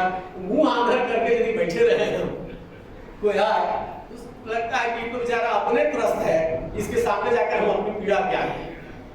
आज पीड़ा सुनने की भी फुर्सत किसी को नहीं है, लेकिन बॉस से भी अपेक्षा होती है कि बॉस चीयरफुल रहे। लीडरशिप क्वालिटी भी पढ़ाई जाती है तो आप देखिए कहता है कि भाई लीडर को चीयरफुल रहना चाहिए, मुस्कुराता हुआ रहना चाहिए। और यहाँ देखते हैं कि मैं बॉस ही जो है चेहरा लटकाए हुए हैं, तो वहां तो जाहिर है कि नीचे वाले के लिए दिक्कत होगी। और ये आप जानिए कि किसी से भी काम लेना हो, कोई भी काम करना हो, हमको सबसे पहले अच्छे मन से यदि हम उसकी ओर बढ़ते हैं तब काम बेहतर ढंग से होता है, और नहीं तो फिर चलिए सब कुछ तो चल ही रहा है, जाहि विधि राखे राम ताहि विधि रहिए की गति चल ही रही है। साथ ही यह भी देखने की बात है कि तनिक सी बात जो है, तनिक सिंह की जो बात है, सच पूछिए कि जहाँ छोटी सी बात को भी कैसे लोग बढ़ाते हैं, खास करके जो सरकारी महकमे के लोग हैं, जिनके लिए जो कहते हैं कि हीरे की लूट हो और कोयले पर छापा पड़े, तो कोयले पर छापा डाल करके, जैसे आजकल बड़ी हो रहा है, देखिएगा कि कोई पंचायत से लोग 2000 रुपया लेते हुए घूस लेते हुए पकड़ा, फलाना घूस लेते हुए इसे पकड़ा। अरे भैया इलेक्ट्रल बोर्ड से करोड़ों अरबों में जो कुछ जा रहा है उसका कहीं आज तक कोई पता नहीं चला। अरबों का माल हजम, बाकी जो देख रहे हैं 10-5 रुपया 100, 1000, 2000 में जाता है, उसमें कौन कौन सा है, उनका हिस्सा किस रूप में रहता होगा नहीं पता, लेकिन वो पकड़ा जाता है, बाकी सब छूट जाते हैं। ये भी देखने की आवश्यकता है कि आखिर समाज में किसको चोरा ठहरा रहे हैं, वो जो चोरी कर रहा है वो किन व्यवस्थाओं में कर रहा है। लेकिन इसका मतलब ये भी मत समझिएगा कि हम चोरों की कोई तरफदारी कर रहे हैं। गलती हर किसी की है, लेकिन गलती वही है कि भाई हम करें तो शिष्टाचार, तुम करो तो शिष्टाचार, हम करें तो भ्रष्टाचार। ये जो शिष्टाचार और भ्रष्टाचार का जो फर्क है, इसको तो हमको समझना पड़ेगा। यदि हम ये समझ लेते हैं तब शायद समाज या देश या कोई शहर, गांव, उसमें बदलाव की अपेक्षा कर सकते हैं। यदि हम समझने को तैयार नहीं होते हैं तो फिर वो अपेक्षा करना भी बेहतर है, क्योंकि दूसरों को बदलने के पहले खुद को बदलना जरूरी होता है। साथ ही यह भी देखिए कि जो आखिरी कहानी पर थोड़ा सा बात करेंगे, बाकी तो बीच की कहानी सब कहानियों पर बात हो चुकी है। एकजुटता को देखिए, ये स्टार्टअप जो हुए हैं, क्या लगता है कि स्टार्टअप जो हुआ है वो सब कुछ, ये startup India, stand up India, बाकी सब इंडिया, सब तरह का जो चल रहा है, ये क्या लग रहा है कि ये ऐसे ही हुआ है? ये भी एक योजना का हिस्सा है, जहां अब वो इन्वेस्ट नहीं करना चाह रहे कि नए आइडिया पर हम रिसर्च और डेवलपमेंट पर खर्च करें। वैसी दिशा में वो ऐसी प्रतिभाओं को प्रेरित करते हुए ये चाहते हैं कि भाई कुछ स्टार्टअप वाले लोग आवे, वो जब जम जाए, जैसे फ्लिपकार्ट का देखिए ना, फ्लिपकार्ट का हास्य हम देख चुके हैं। फ्लिपकार्ट भी स्टार्टअप ही था, इंडियन स्टार्टअप था, फ्लिपकार्ट का अधिग्रहण हुआ। उसी तरह के या बहुत सारे जो कुछ होते हैं, थोड़ा जमता है मामला कि हाँ, और वो आइडिया लगा कि हाँ ये हमारे लिए काम का है, दोगुना चौगुना जो कुछ लेना है मुमानी कीमत दे करके तुमको हम दे लेंगे। तो ये एकजुटता या जो मंदी का दौर है, मंदी में जो हमने आरंभ में निवेदन किया था कि पूंजीवाद अपने लिए नई रणनीति बराबर तलाशता रहता है कि वो कैसे अपने संकटों से उबरे। हालांकि ये बात भी सच है कि उसके संकट कभी खत्म नहीं होते और वो टूटेगा भी तो अपने संकटों और अपने अंतर विरोधों से, और टूटना तो तय है। अंततः मामला जो है वो आना आदमी के हाथ में ही है। जिस दिन वो आदमी के हाथ में आएगा उस दिन तो आदमी अपना काम करेगा। लेकिन ये सोचना हम लोगों के लिए जरूरी है कि यदि मंदी आ रही है, मंदी के नाम पर वो जो जिस रूप में ज्यादा प्रोडक्शन को अंजाम दे रहे हैं, मशीनीकरण जो हुआ है, ज्यादा प्रोडक्शन होगा तो मंदी आना तय है। एक पर एक फ्री उनको देना पड़ेगा। होगा कुछ दिन अपना कारखाना भी बंद करेंगे और कारखाना बंद करने के बाद कहे भाई कि माल यदि हम ज्यादा बाजार में ले जाएंगे और सस्ता करना पड़ेगा। इकोनॉमिक्स का वो नियम लागू होगा कि यदि आपूर्ति मांग के मुकाबले ज्यादा हो जाए तो फिर घाटा लगेगा, तो घाटा किसी कीमत पर नहीं उठाना चाहते हैं। यहाँ की जो एकजुटता में एक जो बाद में वो बात आती है कि भाई दिल्ली से लेकर के बाकी अपने शहर तक की यात्रा के क्रम में जब उसका ये दिमाग या उसका आत्मसम्मान या ये बोध जागता है कि भाई हम हाथों को बेकार करके बहुत कुछ हासिल नहीं कर सकेंगे, अपने लिए शायद वो कीमत जहां पर लगते होंगे उससे ज्यादा कीमत वसूल करके हम चल सकते हैं। तो इस कीमत का वसूलना और जो वसूली गई कीमत है उसका फिर से पुनर्मूल्यांकन करना, ये काम जब एकजुटता कहानी का वो पात्र कर लेता है तब शायद उसको लगता है कि जो लोग हमारे साथ जुड़े हुए हैं वो सिर्फ हमारे एम्प्लॉय और एम्प्लॉयर के रूप में हमसे जुड़े हुए नहीं है, बल्कि वो हमारे साथ कहीं संवेदना के स्तर पर जुड़े हैं। तो वो संवेदनाओं की तलाश जो है वो दास्ताने विकास नगर की तो मूल मौलिक चेतना मुझको प्रतीत होती है।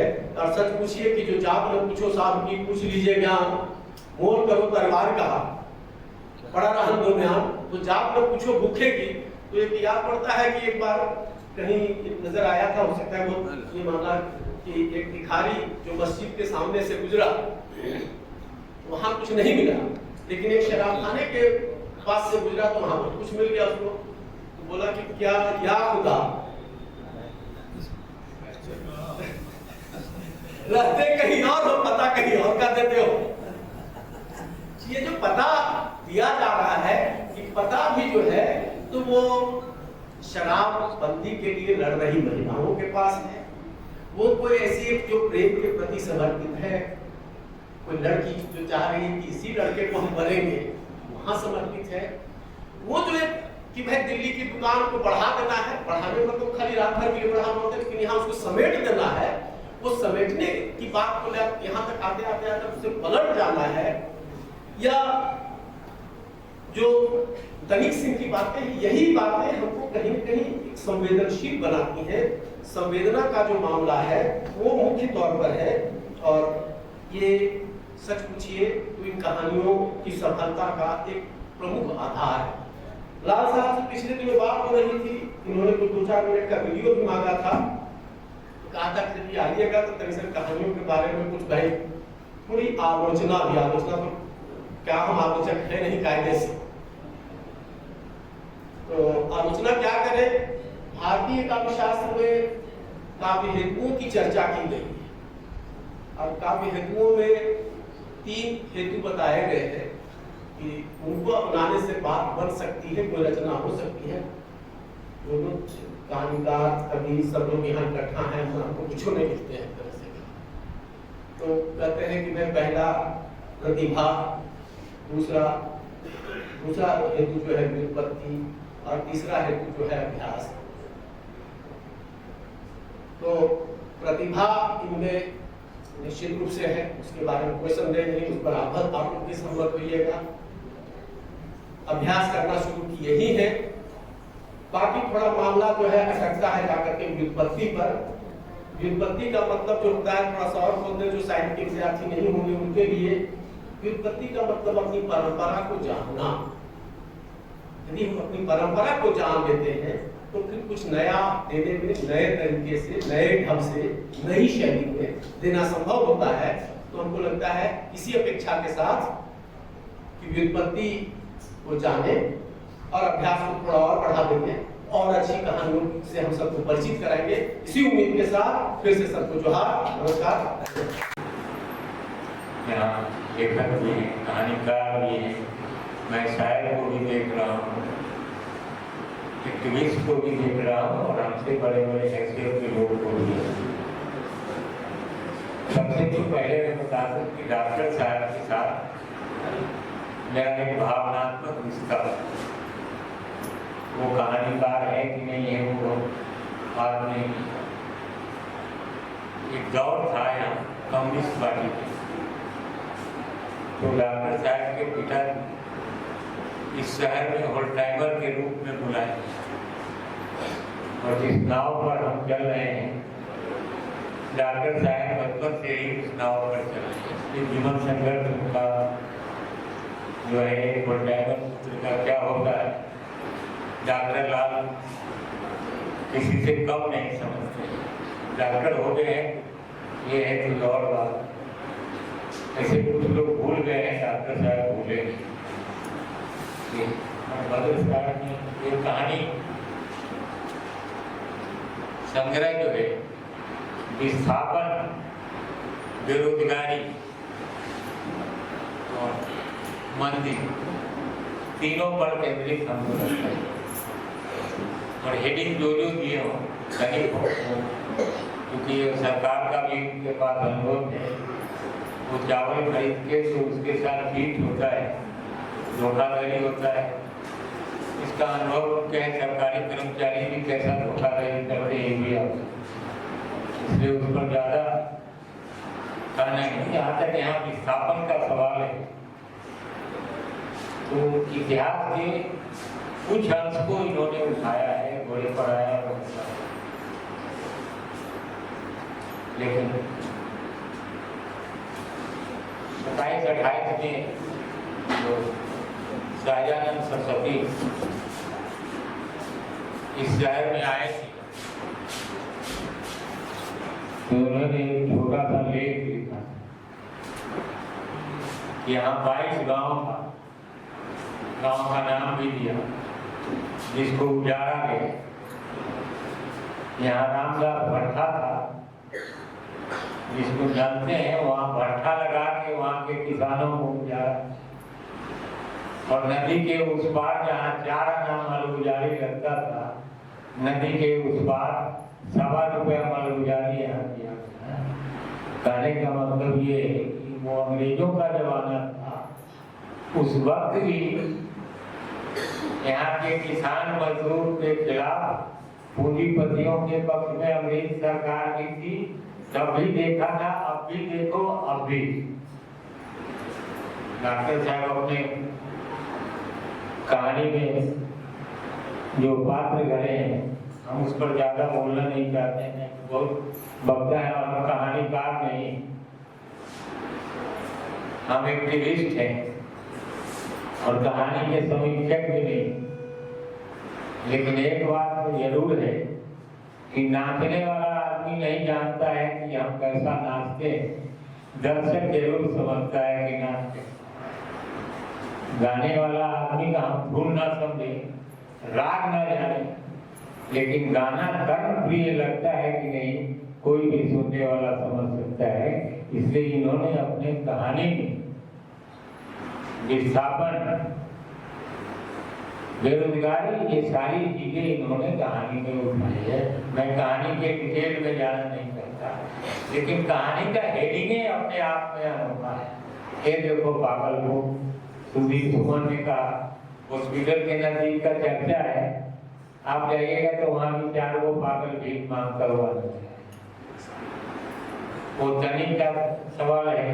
और सबसे बड़ा बात है वो पात्र बनाए हैं कि वो सब डॉक्टर साहब जो तुरुप का पत्ता रख दिया है और तीनों चीजों को मिला के जो हमारे सामने आए, कहानी कितनी मजबूत है, कितनी कमजोर है, कहानी की समीक्षा का आलोचक होती, लेकिन हम ये समझते हैं इन्होंने अपने कहानी संग्रह के माध्यम से हम लोगों के सामने ये चीज रख दिया है। बस साहब को वाटामाला में कवि की कविता है, वो रख दिया है कि जब जिंदगी और मासूमियत दोनों अंदर से बुझ रही थी तो तुम क्या कर रहे। धन्यवाद। और यहाँ पर जब मौका दिया यहाँ आने का और आप लोगों से बात करने का और इस किताब पर जो कमलकांत लाल जी ने लिखी तो बात करने के लिए जो मौका दिया उसके लिए बहुत बहुत शुक्रिया। सबसे पहले तो एक बात होती है कि भाई साहित्य कहते हैं समाज का दर्पण है, इसमें समाज के कितने लोग आते हैं देखने में, किसकी तस्वीर है, एक सवाल है।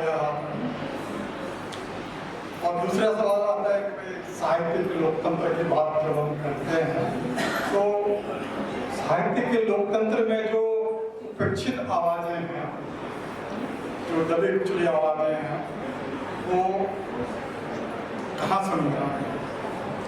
तो जब मुझे अच्छा लगा कमलकांत लाल जी की यह किताब देखकर दास्तान विकास में कि वो समाज के विभिन्न तबकों के बारे में अलग अलग जो समुदाय हैं उनकी समस्याओं को देखते हैं। प्राय मैंने देखा कि हिंदी का साहित्यकार अभी तो नहीं, पहले पुराने एक समय था कि वो अपने पड़ोसी लोगों के जीवन को देखना नहीं चाहते, मतलब अपने समुदाय के लोग जो हैं उन्हीं को देख रहे हैं, उससे बाहर जो दूसरे समुदाय है कुछ और नहीं देखा था। मेरी ऐसे शिकायत यही है, या मैं ऐसा अनुभव हुआ। लेकिन इस पुस्तक को देखने पर ये पता लगा कि नहीं, ऐसी बात नहीं है। और डॉक्टर साहब ने अपने पेशे का लाभ उठाते हुए, क्योंकि वो एक चिकित्सक हैं और विश्व स्वास्थ्य संगठन के लिए भी उन्होंने काम किया है और गांव और सरकार और कॉर्पोरेट जगत में भी उन्होंने काम किया है, तो इसलिए इन कहानियों में बहुत सारे अनुभव और उन्होंने जो आसपास की जो दुनिया को देखा है उसको वो चित्रित, जैसे सपनों के नगरी का दूसरों पहली जो कहानी है उसमें भी जो जिस तरह से वो आदिवासी आते हैं स्थापित और फिर उनके साथ जो हालत होता है वो भी दर्दनाक कहानी है। फिर वो 2000 का नोट है, तो 2000 का नोट की जो कहानी है वो भी एक गरीब या विस्थापित व्यक्ति की जो कहानी है उसमें पूजा है और उसे किस तरह से एक क्या करें जो धुर्त व्यवसायी लोग है वो किस तरह उसको ठग लेते हैं या किस तरह उसको टॉर्चर करते हैं, ये सारी बातें इस कहानी में है। उसको ऐसे लोगों के बारे में उन्होंने बताया है। तीसरी कहानी ये देखो इस पागल, ये कहानी मुझे बहुत ही अच्छी लगी। अच्छी इस मायने में कि विक्षिप्त लोगों के बारे में प्रायः बातें नहीं कही जाती हैं, लोगों के तकलीफ या उनकी समस्याएं हैं या उसके दुनिया को देखने की कोशिश नहीं की जाती है। तो ये मैंने पहली बार एक पागल जैसे कुछ व्यक्ति की कहानी या उस पात्र को इस कहानी में देखा। इसके अलावा एक कहानी है जो कॉर्पोरेट जगत की कहानी है। कॉर्पोरेट जगत में इस तरह से प्रमोशन और दूसरे राजनीति चलती है, किस तरह की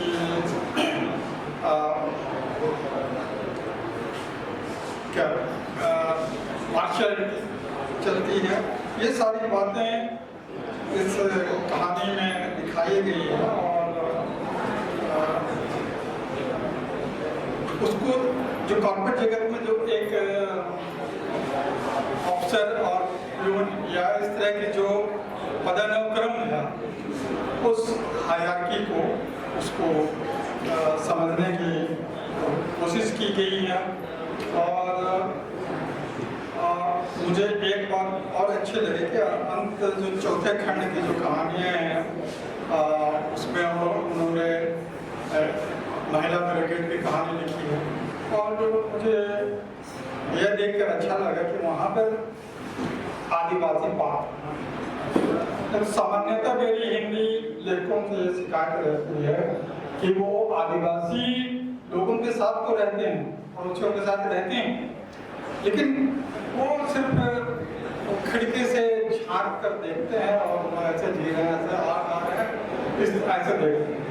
लेकिन इस कहानी में ऐसा लगता है कि कहानीकार उनके साथ गया, उनके मुद्दों को, समस्याओं को समझा और उनके संघर्ष में शामिल होने का प्रयास किया है, ऐसा लगा। तो इसलिए मैं लाल जी को बधाई देता हूँ और शुक्रिया करता हूँ। इसी तरह जातना पूछो भूखे की जो कहानी है उसमें भी एक भूखे आदमी की जो तकलीफें हैं वो किस तरह से अपनी भूख मिटाने के लिए अलग अलग धार्मिक संस्थानों में जाकर भूख मिटाने की जो इच्छा है, लालसा है, उसको याद करता है। उसको चर्च के लिए याद आती है, उसको गुरुद्वारे के लिए याद आती है और सभी जगह की। और इवन वो मंदिर में भी जाता है, लेकिन उसको अपनी भूख मिटाने के लिए कुछ समाधान नहीं मिलता। तो ये मुझे कहानी इस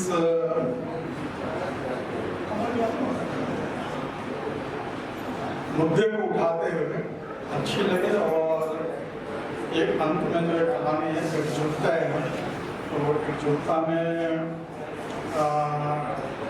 आजकल जो नई पीढ़ी आ गई है, नई पीढ़ी जो व्यापार करने लगी है, पैसे को ही सब समझती है और व्यवसाय को समझती है, व्यवसाय को ही सब समझती है। लेकिन वहाँ पर अपने पिताजी के दोस्त से जो मिलते हैं और उसको वो हमारे पास से यात्रा कराने के लिए ले जाते हैं, और हवाई जहाज में उनको जो तकलीफ होती है उसको जिस तरह से विमान परिचारिकाएँ जो बादल से टकराता है हवाई जहाज उसको बैटिंग लगाते हैं, और जो बुजुर्ग हैं जो उसके पिताजी के दोस्त हैं उसको बार बार संकट निवारण के लिए जाने की इच्छा होती है, लेकिन वो रोक दिए जाते हैं। और वो बहुत सारी बातें करते हैं। वो अपने कम हो चुके बड़े बिजनेसमैन हो गए, गरीब थे लेकिन वो बिजनेसमैन बन गए थे और बड़े बिजनेस कर रहे थे। और वो अपने दिल्ली या बड़े शहर से में जो यूनिट थी उसको वो बंद करने जाते हैं। लेकिन जब वो पूरी कहानी में उनसे बात करते हैं और उनका व्यवहार देखते हैं अपने दोस्त की, और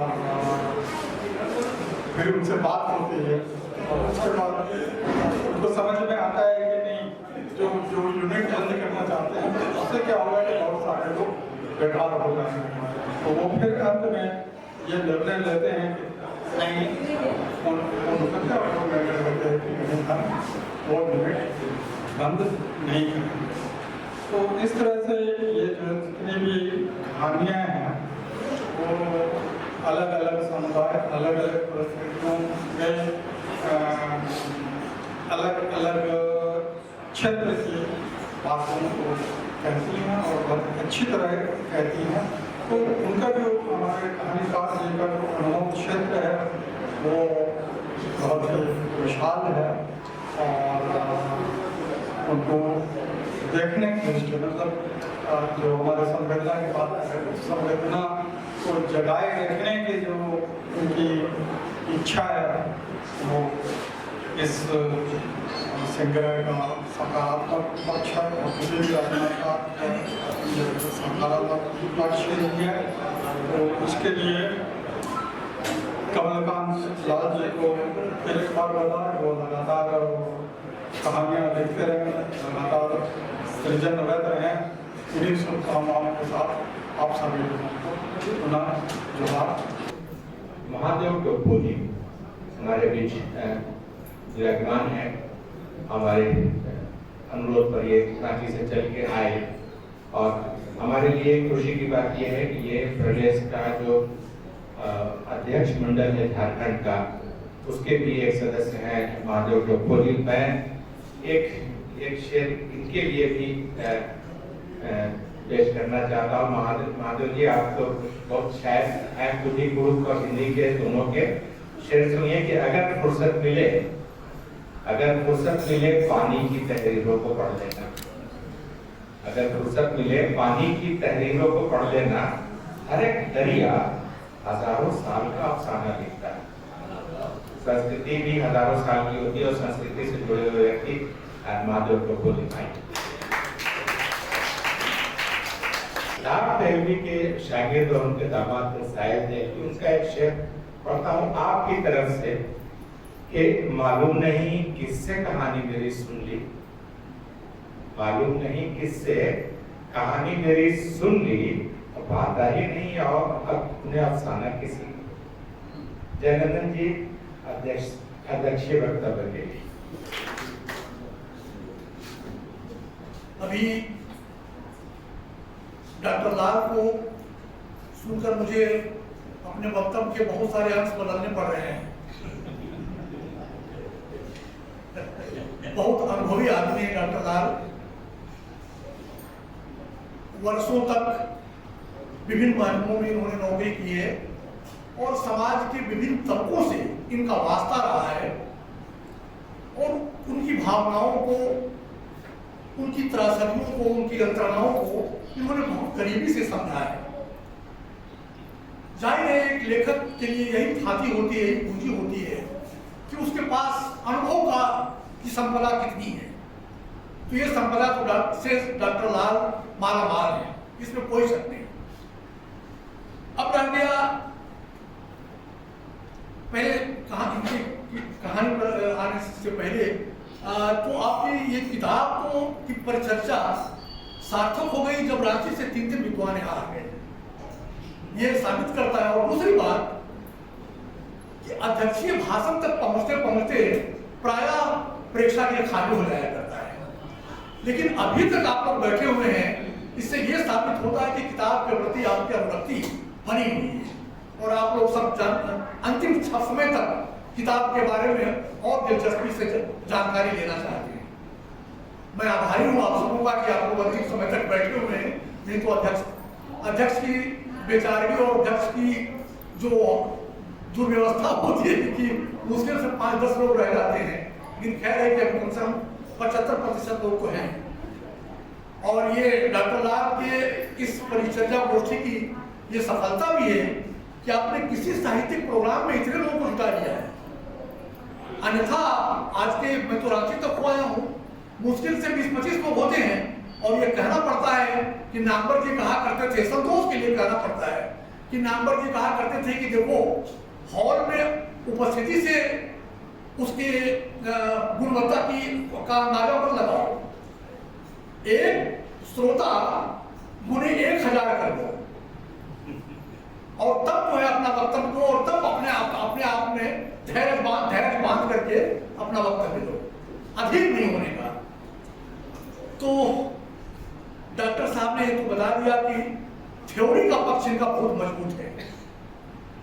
इन्होंने विराट साहित्य का अध्ययन किया है और जैसा कि बता रहे थे कि बहुत सारे विदेशी लेखकों को भी इन्होंने पढ़ा है और ये अच्छी बात है, पढ़ना चाहिए। इन्होंने एक बात बड़ी अच्छी कही कि किताब भी छपवाना नहीं चाहते थे, लेकिन इनके चंडू खाने में जो 2-3 आदमी आते हैं उन्होंने बड़ा बात किया कि नहीं तो किताब छपवाई हो। डॉक्टर लाल लगभग 1.5 महीने से भले ही कह रहे हो कि मैं करना नहीं चाहता था, लेकिन बहुत व्याकुल थे, बहुत बेचैन थे और बहुत ही निराशा की अवस्था इनमें हो गई थी कि कैसे इसको अंजाम तक पहुंचाएं। तो मैं ज्यादा त्रुटि में नहीं जाऊंगा, लेकिन एक बात मैं आपको कहना चाहूंगा, लाल साहब आपको बहुत अनुभवी आदमी है। किसी भी कथाकार को आपके संदर्भ से ही बात नहीं है, मेरे लिए भी है, किसी भी कथाकार को कभी आत्ममुग्ध नहीं होना चाहिए कि वो जो लिख गया वो मील का पत्थर बन गया, कभी आत्ममुग्ध नहीं होना चाहिए। थोड़ी सी आपकी विवेचना में, आपके वक्तव्य में मुझे आत्ममुग्धता की गंध आई। किताब लिखी है ये विकास नगर, दास्ताने विकास नगर, थोड़ी सी शीर्षक में अगर और काम किया जाता है, बड़ा अजीब सा और बड़ा सस्ता सा और बड़ा चीप का लगता है दास्ताने विकास नगर। पता नहीं, मेरा ये भी है, कोई जरूरी नहीं कि सबके यही राय हो, लेकिन मुझे तो अपनी बात अपनी बात ही कहनी है ना यार, दूसरे की बात मुझे थोड़ी कहनी है। तो दास्ताने विकास नगर थोड़ा सा इसको और मैंने कुछ कलात्मक शब्दावली का इस्तेमाल करते